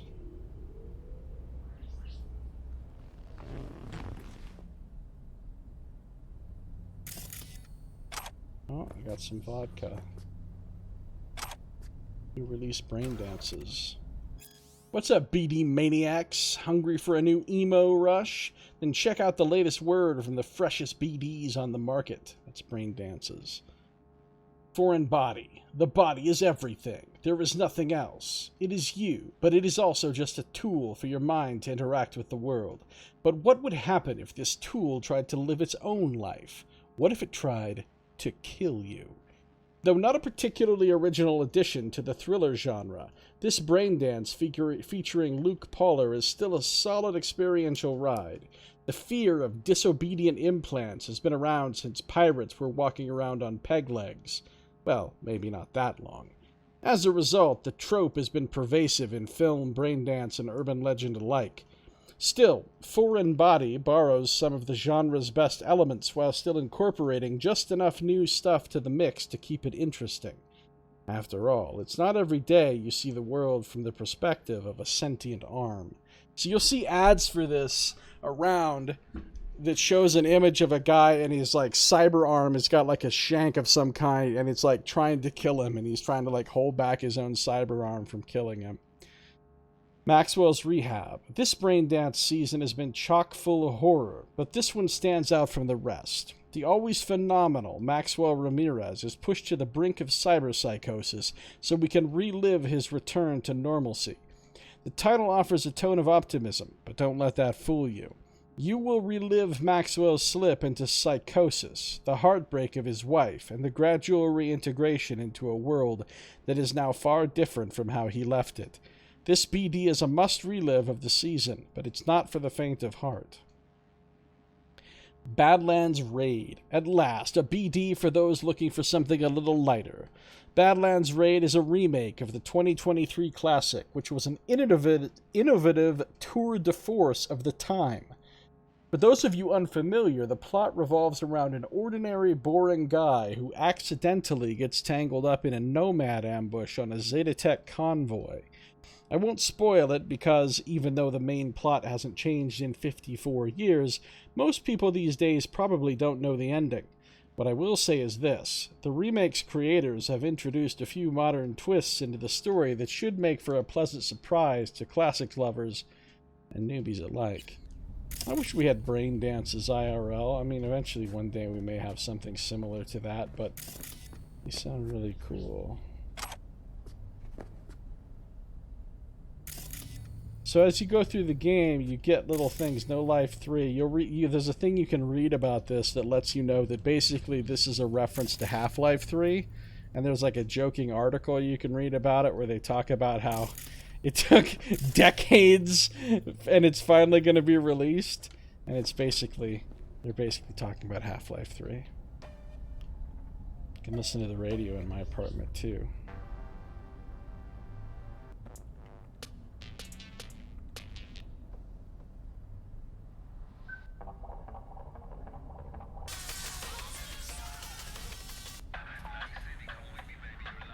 Let's listen to some Trienta Principales.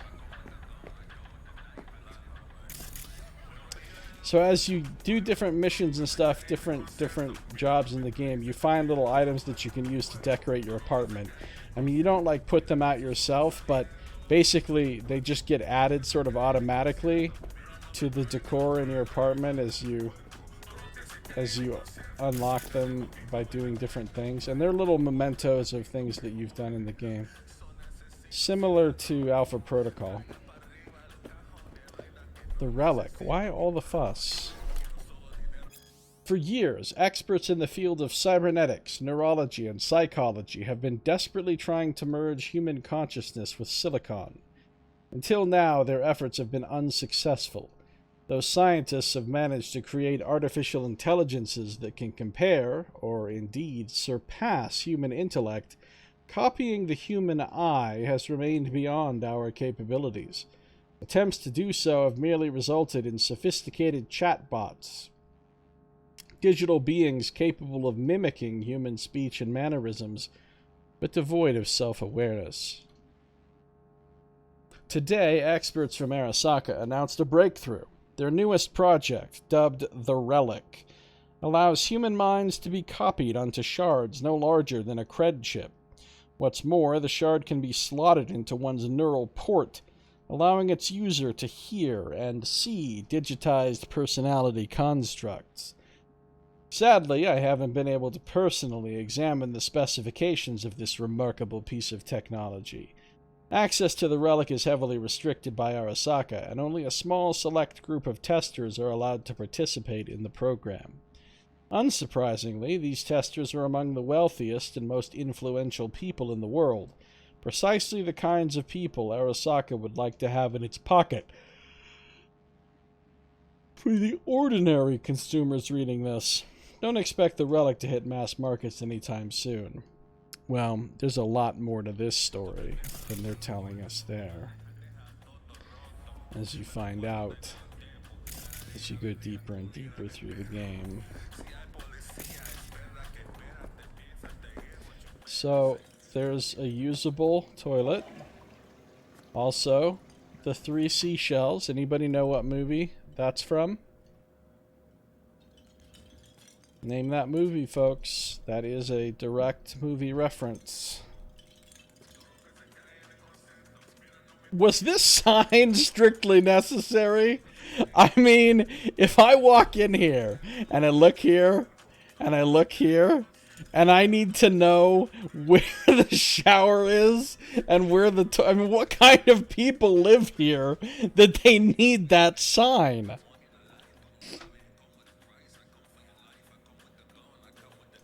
Anyway, the 3 shells are from Demolition Man. Demolition Man. I can take a shower while I'm casually standing here. Oh, look at my pretty fingernails. Got my pretty nails.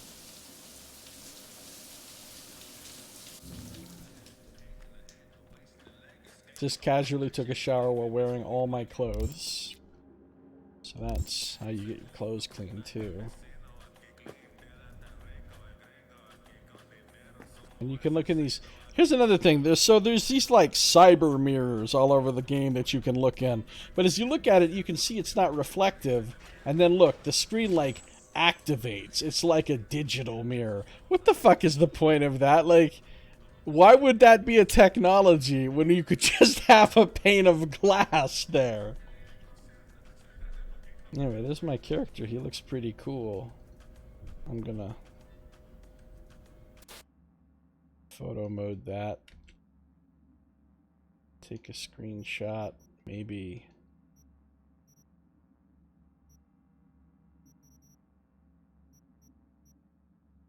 See what it looks like with some different color filters on.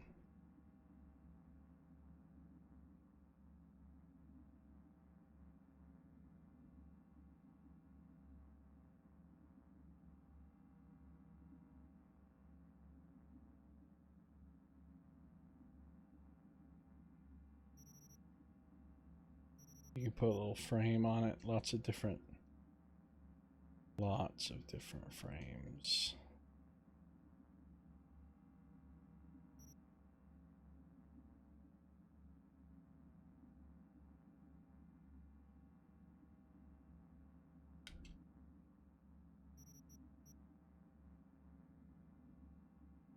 And stickers.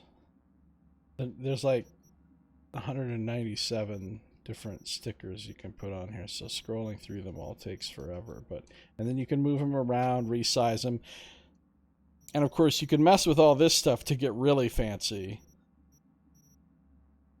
And actually this is limited photo mode because I'm essentially in a kind of in a cutscene, or not a cutscene, but like a I'm not actually standing in my body right now. I'm looking at a fixed camera thing, so see what the smile looks like.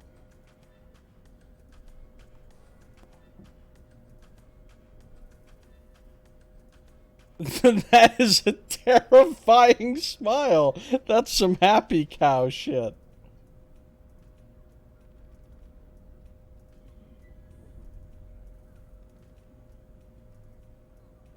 It's not a very happy scowl.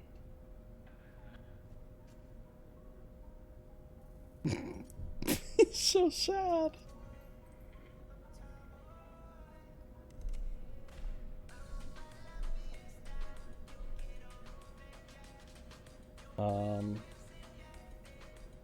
What are you doing right now?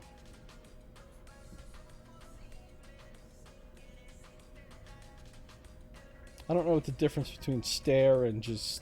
Oh, stare is the default.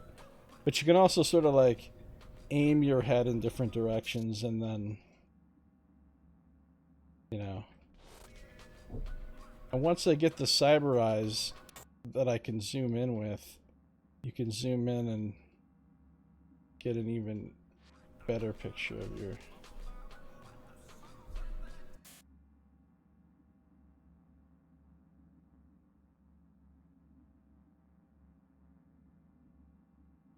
But you don't have to use the mirror to get in fact, you can probably get better pictures of your character by not using the mirror. The mirrors just tend to give you some decent lighting, but like, you know, if you come somewhere where you've got some lighting, you can just go into regular photo mode, and then you can do a lot in this photo mode. Like, you can spend hours and hours. So not only can I go through some like preset views,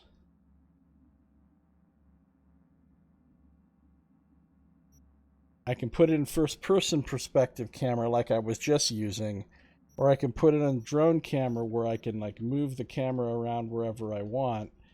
And then I can also, you know, like rotate the angle. I can change the field of view. I could just take a picture of my character's crotch or zoom way out. Then you can turn depth of field on or off and focus it in different things. Then you can take your actual character and you can do all kinds of... Oh, suddenly my eye is acting up.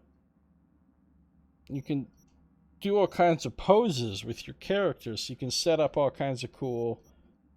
all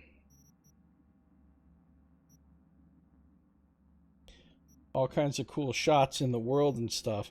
And there's like tons of poses and like different ones with your weapons and everything. See there now, you're laying there seductively.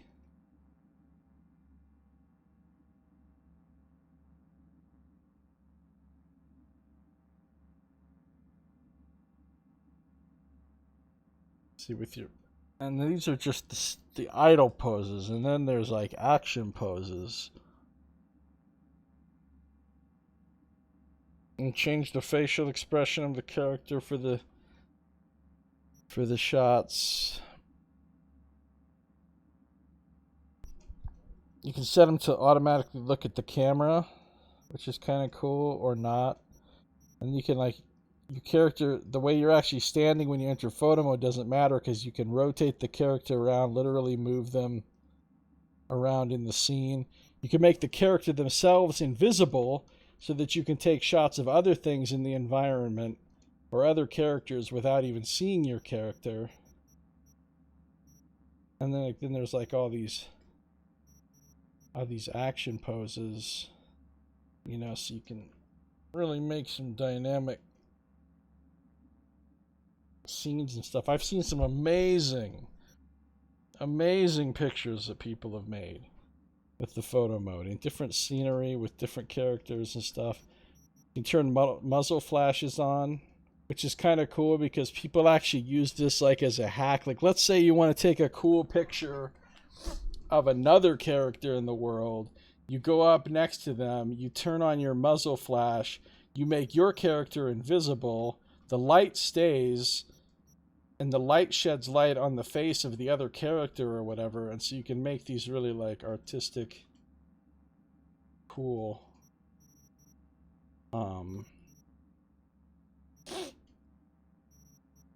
shots and stuff. As you can see, there's just a lot. There's just a lot.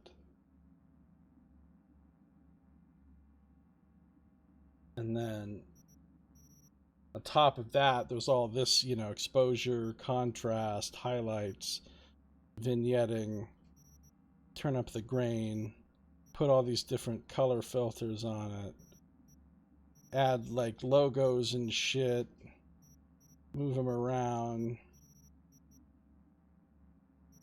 I mean, you can go crazy with it.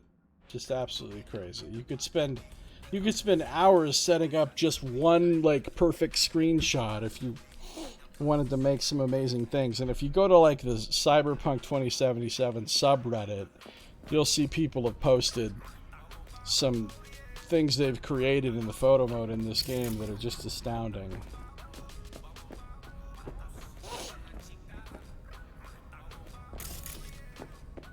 Let's grab some citrus cola, some spunky monkey, some O'Dickin whiskey. It's not O'Dickin around. Let's check our computer. Oh, hey, we already read about the Mega Medicine Lottery on that other computer. Penis nanogel scam alert. Warning, scam alert. Do not click on any emails with ads for a penis enlargement nanogel. This is a scam. Ordinary gels cannot stimulate new cell growth.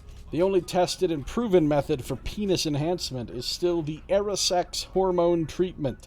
Our scientists at Erisex have developed a formula that will dramatically increase the length and girth of your penis in only 7 days.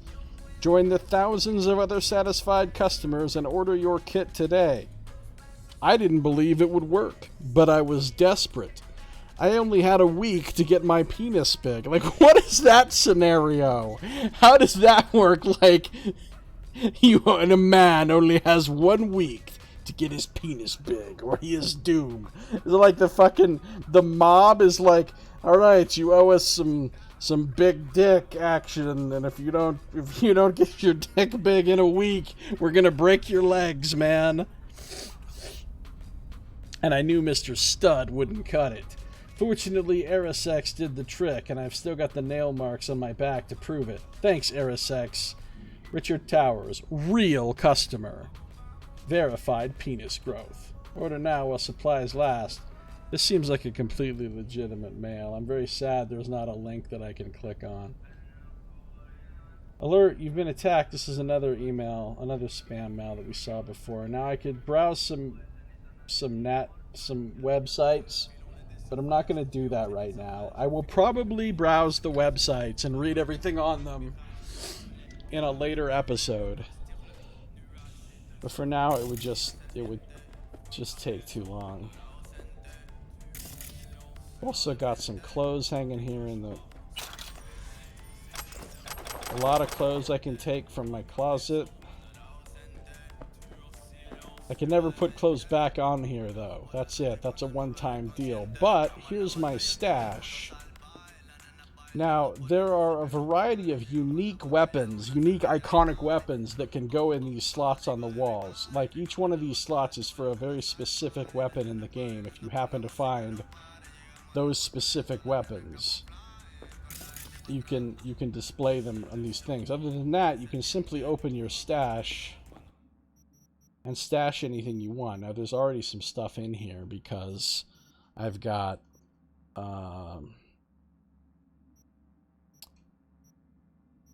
There's already some stuff in here because I've got, what do you call it, like the bonus items from ordering from GOG or whatever.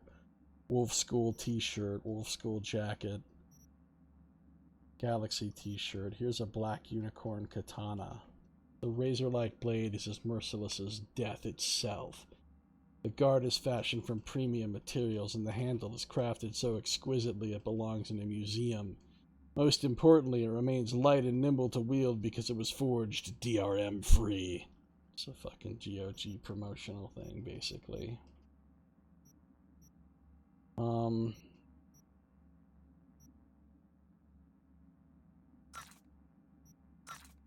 gonna see if I want to wear any of this stuff.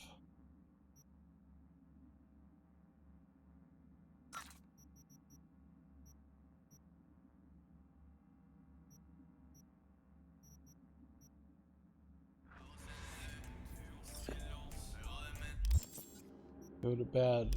That's my quest. The gift. Retrieve the ping quick hack from the Netrunner. T-Bug's probably the last person you'd expect to do presents. She's not the kind of gal who goes around buying novelty coffee mugs or t-shirts of your favorite comic book hero. But a Netrunner program? For you? For the job? Shit, she must really like USA. Oh yeah, that's where I get paying for free in the beginning. Up at the Kabuki Roundabout Market. So here's some stuff I can craft. Now that I have these things unlocked, I can make epic versions of them.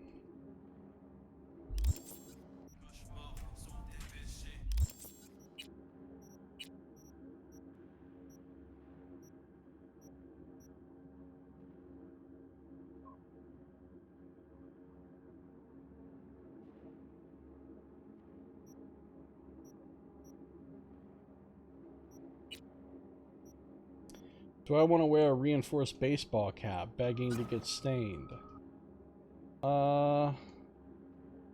Nope. I sure don't. Do I want to wear my vest? I like my vest. I like my vest a lot. How about some old camo shoulder straps? How about a second conflict biker jacket?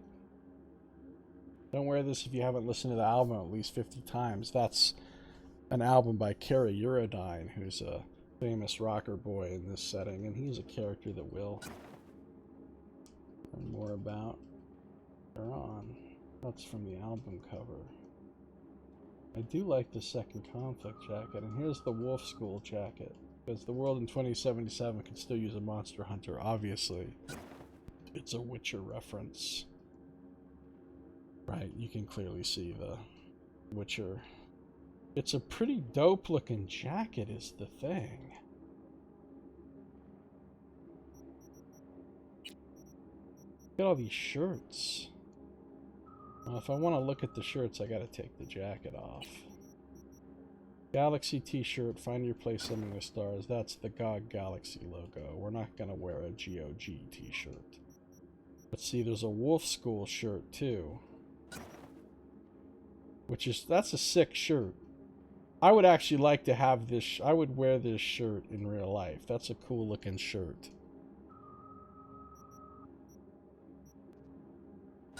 Cotton long sleeve, pretty classy. Reinforced seam sporty tank top. These old tank top. Hey, second conflict again.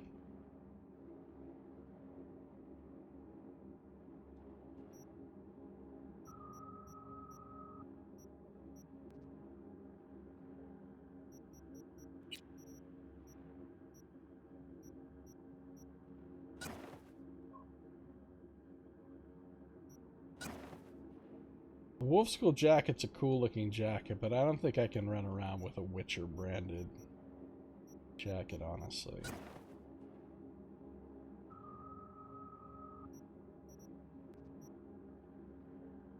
Apparently I'm a big Kerry Eurodyne fan.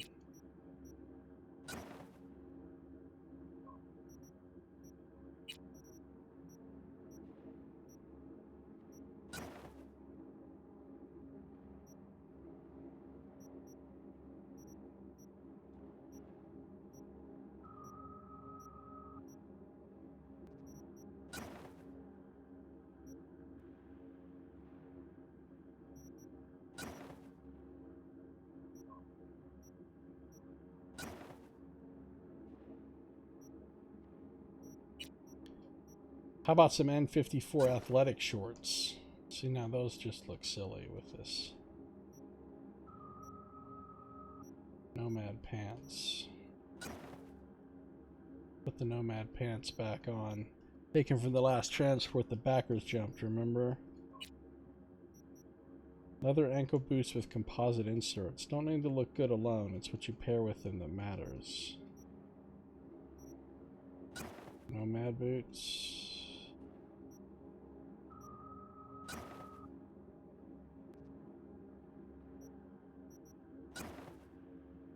pretty much back to wearing the exact clothes I was wearing during the prologue. And not mad about it.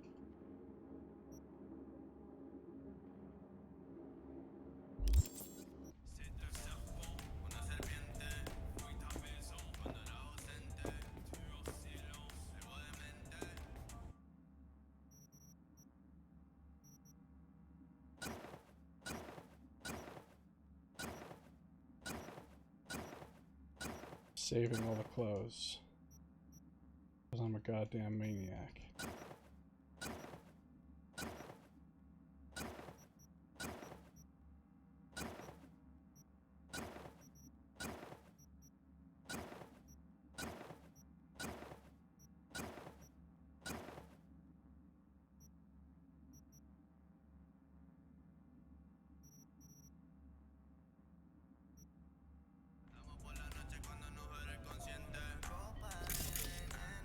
Next order of business is... Oh, so I got some rifle ammo in here.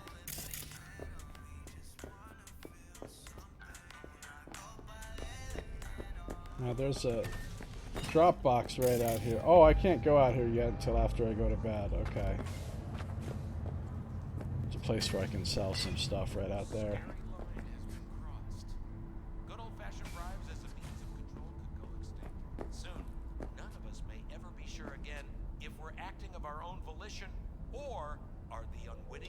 Subliminal manipulation.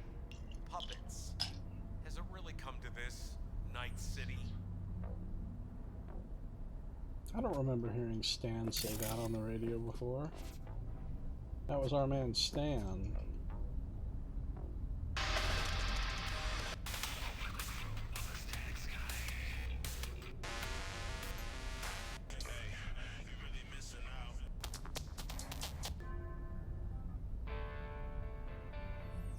Here's Samurai. It's Johnny Silverhand's band. They're a pretty big part of the game, big part of the story. This is Black Dog. Oh, but this is one of my favorite songs on the soundtrack. Night City by Artemis Delta. That's the in-game band's name.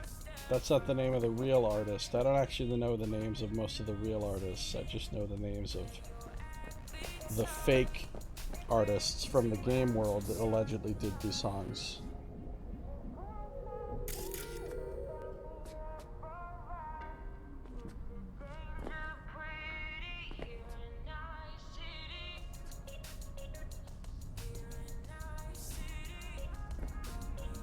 I've never really taken a photo mode out of V's window before.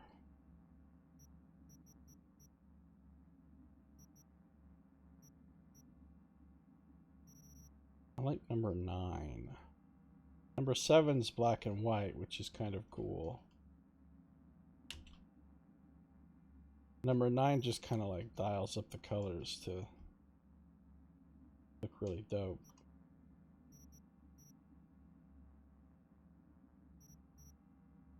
13 is trippy.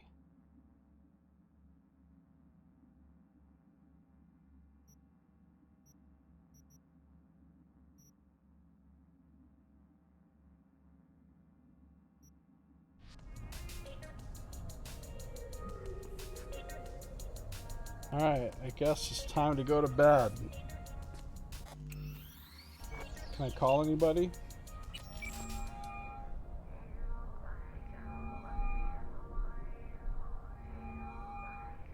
I don't think anybody's going to want to talk to me tonight.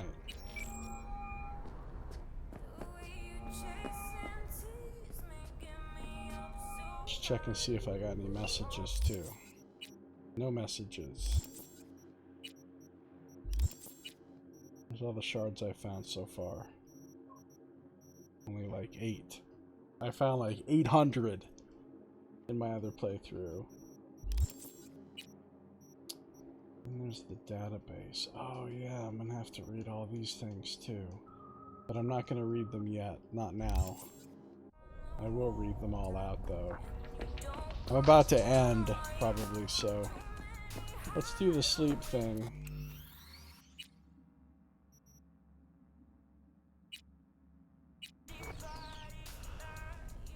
Now, V doesn't know how to use a fucking bed properly, as you will now observe. That is not how you sleep on a bed. The pillows are over there. You're laying half on the bed sideways, not using the pillows. Now it's officially Act 1.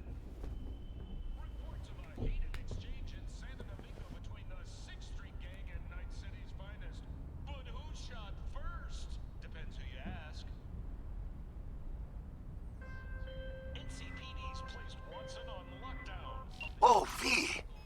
You get any sleep? No matter. Time you got up. Think I might have caught something when I jagged into that Corpo's biomon. Dunno, neurovirus or... Need to see Vic. Let him tell me what's got my head reeling, my stomach churning. Okay, let me take you. I brought you a ride. Yeah, throw on some threads, meet me downstairs.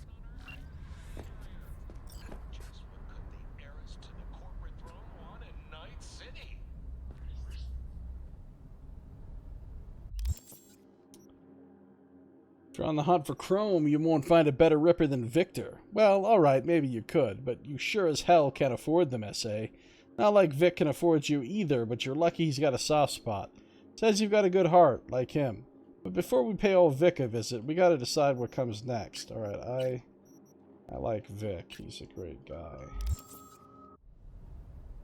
Gotta go downstairs and meet with Jackie.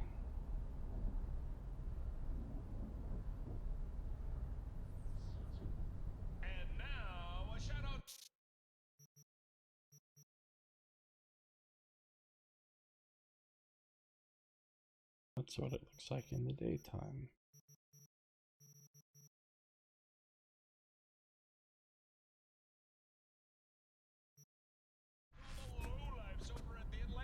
Ladies and gents, here's that all-time classic from Johnny Silverhand, chipping in. The fuck? Stan is talking on the radio a lot more than he used to. NC, back with you so soon. Except it's also sort of buggy. Is it a mirage? A hologram? No, my friend. It's clear weather. Clear open skies. But don't take it from me. Get out there and enjoy the sun.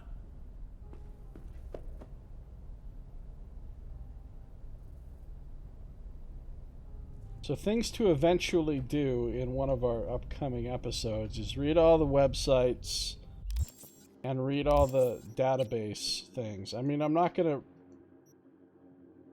read all the database things. The way I like to do it is I don't read the ones about the vehicles until I actually get that vehicle for the most part. But like, and a lot of these are just tutorial ones that I can just ignore. Like, I don't need to know about the game mechanics. But some of those are lore ones that I'm going to definitely want to read out for the stream / YouTube.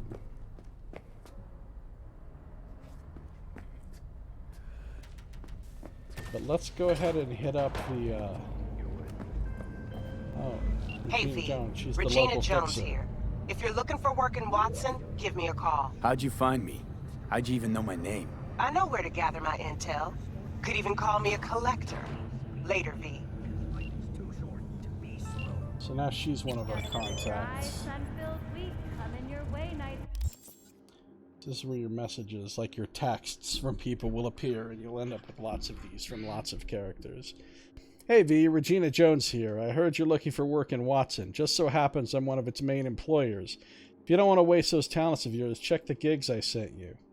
Do good work, and there's more where that came from. I'll be in touch. Yeah, you end up doing a lot of work for Regina Jones if you go around Take a doing pulsar to a job side like content. this? Are you stupid? Where'd you think these prices come from? Just be happy it's only your hand. Yeah.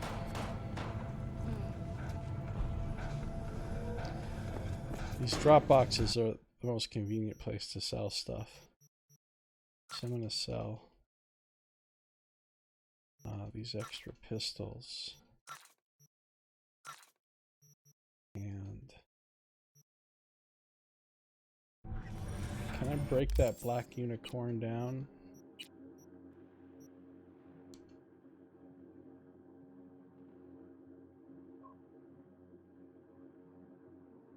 I can.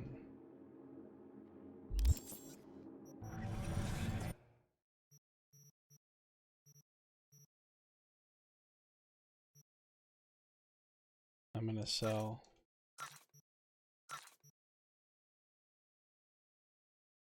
some of these consumables because I never use. The only consumables I use are the healing items.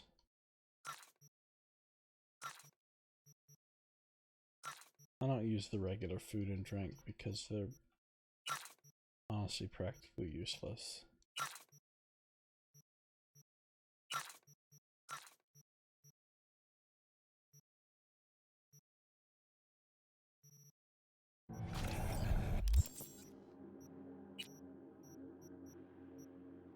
Some perfume, a hand fan, some cards, break those down. Keep the inventory pretty clean.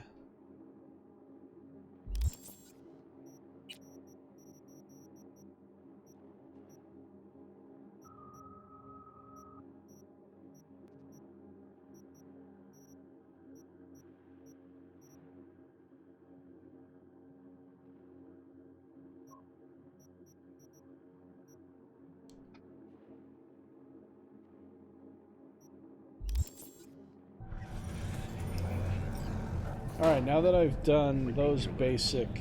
Here's a fast travel point. Open up! We got a call! We're here to help! We know you're in there! They're not really going to help. So if you go to these fast travel points, you can fast travel to other ones. But I haven't unlocked any other fast travel points right now, so right now I can't actually use it to fast travel anywhere. But in my other playthrough, I didn't use fast travel because I like driving my vehicles all around the city listening to the radio. The only time I would ever use fast travel, and it was only once in a while, was to and from my apartment, because getting to and from your apartment,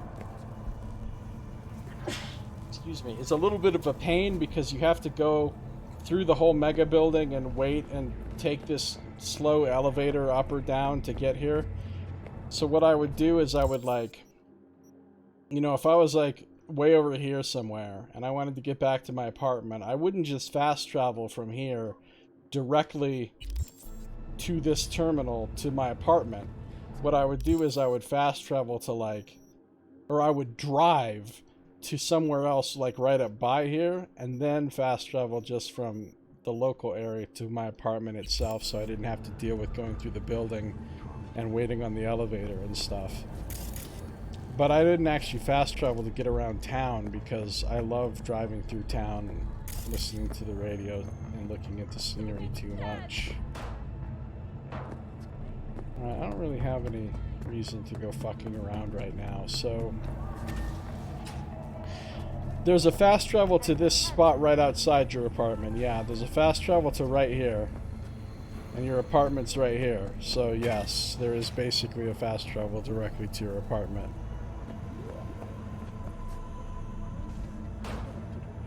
When danger lurks.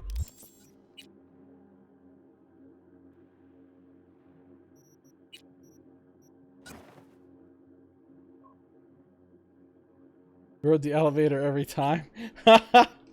Well, now you know.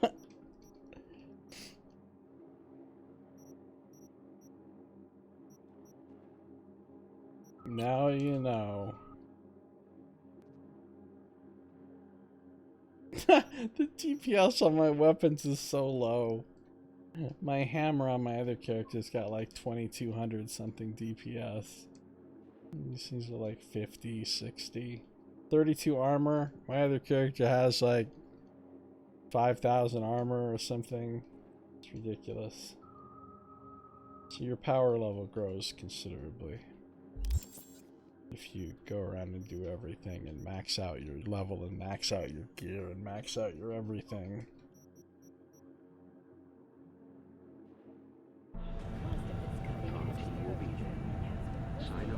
Alright, well that's a good... I think we're at a good stopping point here. Because I have been going for about 4 hours. And we finally got to the point where Night City itself is open to us. We're through all the tutorial prologue stuff. We can't technically go anywhere right now because Watson is locked down, so we can't cross these bridges to the other. So like, if you look at the map of the city, this is Watson. Watson is made up of 3 districts: Little China, Kabuki, and Northside. It's also technically made up of the Arasaka waterfront, but you can't access the Arasaka waterfront, so it's a meaningless zone. You can't actually get in there. And there's nothing in there at this point in the game. So right now we're basically restricted to Watson, which is still a pretty fucking huge area with a lot to do, even by itself. Once you get past a certain point in the main story, they'll let you drive to all the rest of the places. Now, technically, you can still get to these other places if you're willing to do some swimming. You can be sneaky and like swim and get over to these other areas, but it's a pain in the ass, and certain things are kind of buggy if you do that because the game doesn't expect you to. So it's not a good idea to leave Watson until the game officially allows you to. And you can unlock that by just proceeding through the main story as quickly as possible, which is basically what I'm going to be doing. So, right now, as you can see, there's not that many icons on my map because most of the stuff unlocks later.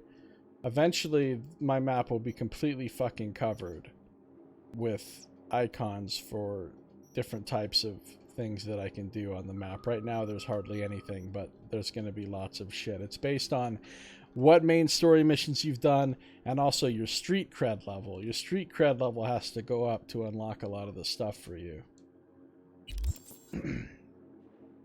That caps out at 50, just like your level. You can get to 50 street cred really fast. It's super easy to get 50 street cred. It takes forever to get 50 on actual level. Anyway, I think I just saved the game, right? Yeah, I just saved the game, so I don't need to save again. So yeah, that's going to do it for this episode. Thank you so much for watching. This has been Josiah Plays Cyberpunk 2077. We'll see you next time.